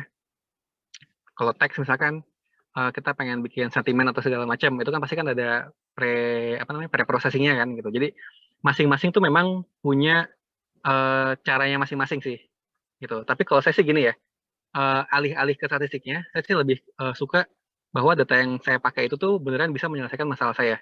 Kalau udah kayak gitu udah bagus lah ibaratnya. Nanti tinggal dilihat aja secara statistik. Nah, statistik kan macam-macam nih. Kalau numerik kayak gimana, kalau teks kayak gimana gitu ya, kalau bentuknya lain tuh kayak gimana. Paling sih gitu sih guidance-nya ya. Gitu. Baik Pak, terima kasih. Oke. Baik, lanjut langsung nggak apa-apa ya? Ya. Nah, silakan Lili. Silakan kalau ada yang terima kasih Pak Rio. Oke, selamat pagi Pak Ikang. Mungkin saya ingin nanya sedikit Pak terkait data scientist itu apakah memang harus menguasai tools seperti Tableau atau visualisasi yang lainnya, dan dari pengalaman saya dulu waktu saya magang itu saya pernah melihat materi pelatihan data science. Nah di sana itu ada materi terkait Tableau gitu Pak, buat membuat sebuah visualisasi responsif gitu Pak. Nah apakah data scientist itu memang harus menguasai tools seperti itu? Oke, good question. Akhirnya ada nyebut Tableau ya. Oke, jadi gini, dulu saya pertama kali belajar gitu ya, 2014 itu beralih ke scientist itu tuh ke data, kalau ngomongin data gitu ya, itu bahkan ada 2 tools waktu itu ya, ada R sama ada namanya ClickSense gitu. Nah, ClickSense tuh satu kategori tuh sama Tableau gitu ya. Kita nyebutnya tuh ini, apa namanya, visual analytics. Interaktif visual analytics gitu. Jadi bikin dashboard, diklik ini nanti grafiknya berubah gitu ya. Makanya sebutnya intuitive visual analytics gitu. Dan itu sebenarnya tuh kalau kita ngomongin gitu ya, itu ada banyak tools itu, nggak cuma Tableau ya. Ada Tableau, ada ClickSense namanya, ada Yellowfin, ada Google Data Studio gitu ya.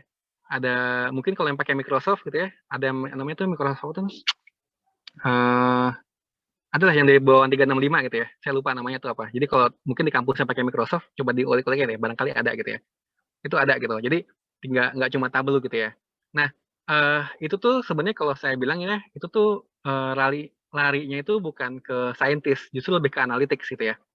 Nah, teman-teman nggak ada salahnya kalau mau lari ke sana gitu ya, karena tuh Tableau tuh lagi naik daun di sini gitu ya. Jadi kayak apa ya?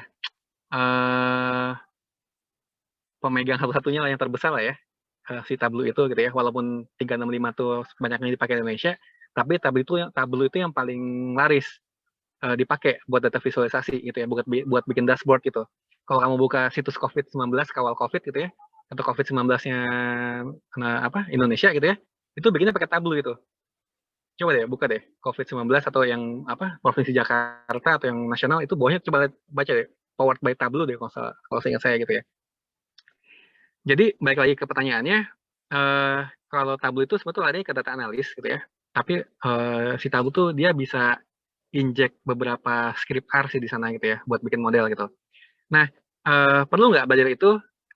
Boleh-boleh aja kalau mau belajar, karena dia lagi naik daun gitu ya, dan itu hampir semua perusahaan pakai gitu ya. Jadi ya silahkan aja kalau mau belajar ke sana gitu. Kalau di tempat saya juga pakai tuh, di Nutifood kita juga pakai. Jadi untuk business intelligence enterprise itu ya, bahasa Indonesianya, bahasa manusianya itu ini sih, bikin dashboard lah ya, dashboard buat enterprise gitu ya, buat kebutuhan perusahaan yang dari komisaris sampai paling bawah tuh ngelihat, kita bikin pakai Tableau gitu ya. Karena itu tadi ya, Tableau tuh buat bikin dashboard ya. Jadi pengen ngeliat misalkan jualan kita hari ini tuh berapa gitu ya, tren kita tuh kayak gimana gitu ya. Visualisasi dari semua data tuh bikinnya pakai Tableau gitu. Tapi kalau buat bikin model-model yang tadi, yang saya sebutkan, nah itu Tableau nggak bisa, gitu ya. Dia hanya visualisasi aja sih. Gitu. Oh ya, mungkin Tableau kan mahal ya, tanda kutip kan mahal tuh. Walaupun teman-teman bisa menggunakan student version ya, bisa download terus pakai student version. Tapi kalau misalkan teman-teman males yang download gitu ya, teman-teman bisa pakai ini sih, buat belajar ya, bikin aja pakai Google Data Studio gitu. Itu gratis gitu ya, gratis, dan itu kalau teman-teman bisa Google Data Studio gitu ya, saya jamin sih mau pakai Tableau atau mau pakai yang lain juga sama-sama aja sih, itu nggak akan beda jauh sih, persis lah. Baik, terima kasih Pak Ikang. Saya mau nanya lagi, kalau berarti kita nggak harus menguasai Tableau juga nggak apa-apa ya Pak? Karena kalau kita bikin visualisasi responsif di Python itu kan cukup rumit juga ya Pak, kalau kita harus belajar, harus tahu HTML juga, terus yang lainnya. Nah mungkin yang ingin saya tanyakan, kalau di industri itu apakah untuk data scientist nantinya akan bisa diminta untuk lebih dari job desk-nya, misalkan diminta untuk membuat sebuah machine learning gitu Pak, atau ada batasannya gitu Pak untuk project-nya nanti gitu. Oke. Kalau saya sih jawab sih nggak ada batasan ya, gitu, nggak ada batasan gitu. Contoh kayak saya deh gitu ya. saya dulu tuh belajar ClickSense dulu gitu ya. Jadi saya lebih bisa Tableau dulu dibanding CR gitu ya. Gitu. Jadi selesai visualisasi baru belajar CR itu gitu. Jadi sebenarnya nggak ada batasan gitu. Jadi contoh deh, misalkan kayak ini apa namanya Tableau gitu ya. Itu tidak ada salahnya kamu belajar itu gitu ya, atau belajar data studio gitu ya. Terus batasannya apa? Sebenarnya nggak ada batasannya sih. Suatu saat nanti kamu bisa A gitu ya, pasti orang-orang tuh akan expect B gitu ya, atau orang-orang akan expect C gitu. Contoh deh, kayak saya gitu ya. Saya mungkin dulu belajar Tableau sama ClickSense gitu ya. Terus selesai saya tanda kutip, saya udah malas ya gitu ya, saya belajar R gitu ya. Terus selanjutnya kalau saya disuruh bikin dashboard gimana? Apakah saya bikin dashboard atau bikin visualisasi di Tableau? Enggak. Saya naik level gitu ya. Saya bikin di Shiny gitu. Saya bikin di Shiny. Kenapa di Shiny gitu ya? Shiny kan lebih ngoding lagi ya. Bikin dashboard di Shiny kan lebih ngoding, tapi itu tadi customisasinya lebih banyak gitu ya, lebih luas gitu ya. Kita bisa bikin aplikasi juga di sana gitu ya. Jadi nggak cuma visualisasi doang gitu. Jadi justru kalau saya sih selagi masih ada umur gitu ya, jangan dibatasin kayak gitu sih. Gitu. Kadang machine learning malah jadi awalnya doang ya. Gitu. Maksudnya gini, kalau saat orang ngelamar kerja di data scientist, pasti yang akan di-expect tuh machine learning. Tableau dan Shiny tuh justru jadi apa ya? Ya kalau bisa bagus, ya kalau enggak ya nggak apa-apa. Tapi lo harus belajar ya gitu. Gitu sih. Baik, mungkin itu aja Pak dari pertanyaan saya. Terima kasih Pak Ikang. Oke, jangan batasi diri ya. Makanya kayak tadi kan, kalau kita terlalu tergantung sama satu hal, terus hal itu udah nggak bikin lagi, gitu, udah nggak di upgrade lagi, ya mau nggak mau harus pindah gitu. Nah, Iya sih, dulu tuh 2014 itu kan belajar R sama belajar ClickSense namanya kan. Kenapa saya dulu pilihnya ClickSense dibanding R waktu itu? Karena gini, R itu kan untuk ngoding ya. Nih ngoding-ngoding beginian ngapain sih ngoding-ngoding gitu ya? Pakai Excel, SPSS cukup lah gitu ya. Mendingan belajar visualisasi nih pakai ClickSense gitu ya. Ya udah pakai ClickSense aja tuh. Saya bikinin tuh enterprise ya buat Nutrifood gitu ya. Bikin dashboard-dashboardnya segala macam gitu. Waktu itu masih pakai yang free itu. Karena waktu itu ClickSense tuh bisnis model tuh free gitu ya. Saya pernah ketemu sama orang Singapurnya, dia bilang sampai kapan ini bakal free. Dia bilang selamanya bakal free gitu. Karena bisnis model kita seperti itu. Kita nggak jualan macam-macam lah, jadi free gitu. Open source lah ibaratnya gitu ya. Nah, ternyata tahun 2018 mereka berubah haluan jadi hamba dolar gitu ya. Jadi hamba dolar, semua jadi mahal gitu ya. Jadi mahal tuh. Jadi ibaratnya semahal-mahalnya ClickSense masih lebih mahal Tableau sebenarnya gitu ya. Nah, jadinya pas dia mahal gitu ya, harus cari cara nih, kita mau ganti apa ya. Nah, itu belajar tuh Data Studio, Google Data Studio sama ini, Microsoft tuh Power BI namanya. Microsoft Power BI. Power BI itu kalau yang pakai 365 tuh gratis gitu ya, tinggal pakai gitu ya. Kalau Google Data Studio kan gratis juga gitu ya, jadi tinggal pakai gitu. Jadi ya udah deh belajar aja tuh, belajar Power BI, belajar Data Studio gitu ya. Selesai itu Nutrifood pakai Tableau, ya oke belajar Tableau gitu ya. Nah, tapi kan Tableau kan cuma visualisasi doang gitu ya. Sementara data saya tuh udah mulai macam-macam tuh, udah mulai aneh-aneh. Udah mulai teks, udah mulai gambar gitu ya. Nah, kan nggak mungkin tuh nganalisa gambar pakai Tableau kan. Nganalisa teks pakai Tableau kan nggak mungkin gitu. Akhirnya ya udah mau nggak mau belajar pakai R gitu. Gitu sih. Jadi itu tadi ya. Saya kenapa berubah? Satu, karena itu tadi data itu udah mulai aneh-aneh sekarang gitu. Nggak bisa lagi pakai Excel, nggak bisa pakai SPSS. Jadi kalau kita bertahan aja gitu ya, bertahan di Excel, bertahan di SPSS, kita nggak bisa maju juga gitu ya. Dan perusahaan kan nggak mau ya, nggak mau nungguin kita gitu ya. Misalkan, tolong dong analisa ini, oh nggak bisa Pak, ini datanya soalnya data teks gitu, atau ini nggak bisa Pak, ini soalnya datanya data image gitu. Terus dia mau gitu, nungguin kita bilang nggak bisa gitu ya. Mereka kan perusahaan gampang ya, oke kalau gitu kalau lo nggak bisa, gue akan cari orang yang bisa gitu ya. Gitu kan gampangnya seperti itu gitu. Jadi never ending learning sih menurut saya gitu ya. Ada hal baru apa gitu sih. Ya, aku jadi keingetan lagi kata-kata tentang orang yang survive itu orang yang bisa beradaptasi gitu kan.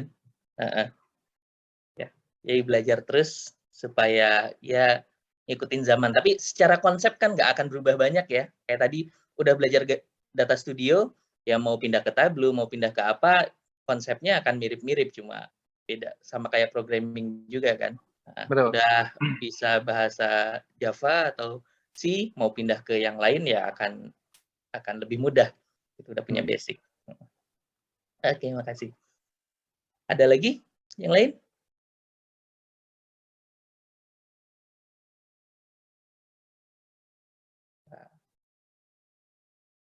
Oke, ini sambil cerita ya, sambil nunggu kalau ada pertanyaan lagi. Ini teman-teman di kelas ini itu juga sedang berusaha untuk bikin portofolio gitu. Jadi dari beberapa project, dari beberapa materi, terus ada project yang berkelompok sama project yang sendiri pas ujian ya.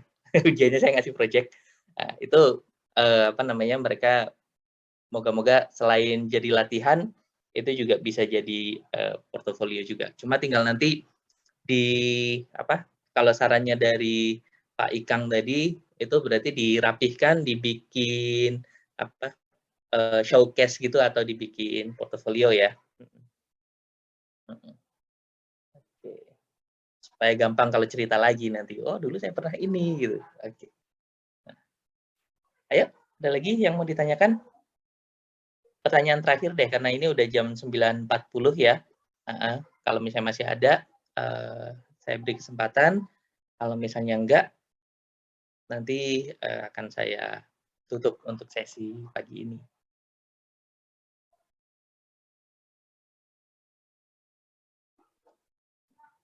Satu, dua, tiga. Oke, terjual. Baik, terima kasih banyak buat Pak Ikang Fadli atas sharingnya hari ini ya. Moga-moga ilmu yang disampaikan itu bermanfaat buat teman-teman yang hadir di room ini maupun yang apa namanya nanti akan menonton rekamannya gitu ya. Karena ada beberapa yang sedang terhalang suatu keadaan sehingga baru bisa nonton susulan lah gitu. Cuma kesempatan nanyanya jadi nggak ada gitu. Ya nanti kalau misalnya mau diskusi lebih jauh atau mau tanya-tanya lagi, itu apakah diperbolehkan gitu misalnya connect di LinkedIn atau di Ya, mana gitu? boleh ke LinkedIn aja atau nanti boleh ke Telegram sih. Nanti kalau buka blog saya itu ada linknya sih ke Telegram gitu ya. Silakan sih, mau lewat mana juga bisa. Oke, jadi pantau aja blognya ya, baca di situ juga banyak ilmu yang bermanfaat ya. Apa namanya? Nanti komen dan like juga supaya engagement-nya tinggi. Nggak ada fitur like sama komen di Nggak ada sana. like. Oke, ya udah. Oke, baik.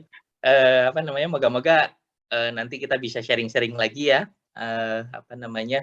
Untuk pagi ini kita tutup acaranya. Sebelum ditutup mungkin ada apa namanya kata-kata penutup dari Pak Ikang dulu. Apa ya? Paling ini sih, maksudnya gini. Kita kan nggak pernah tahu ya masa depan tuh bakal kayak gimana gitu ya. Jadi kalau saran saya itu tadi sih, jangan batasi diri gitu ya. Selama masih bisa terus belajar ya belajar terus aja gitu ya.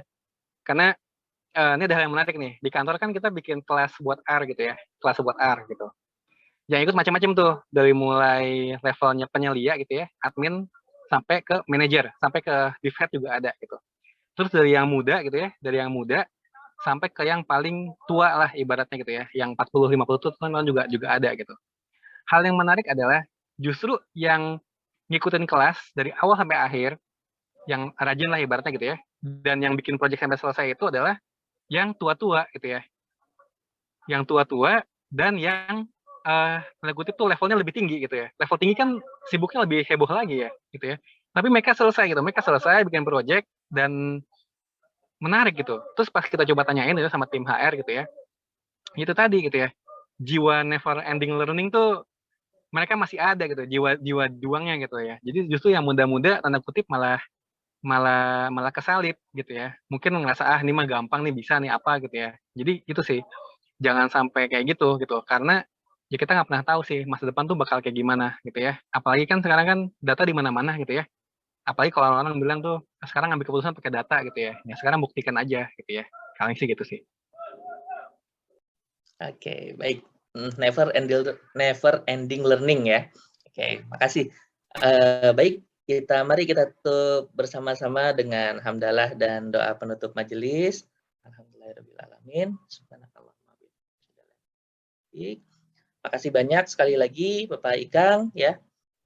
Saya tutup. Assalamualaikum warahmatullahi wabarakatuh. Waalaikumsalam warahmatullahi wabarakatuh. Makasih ya semuanya ya. Ya. Sama-sama Pak, makasih juga. Pak, terima kasih banyak.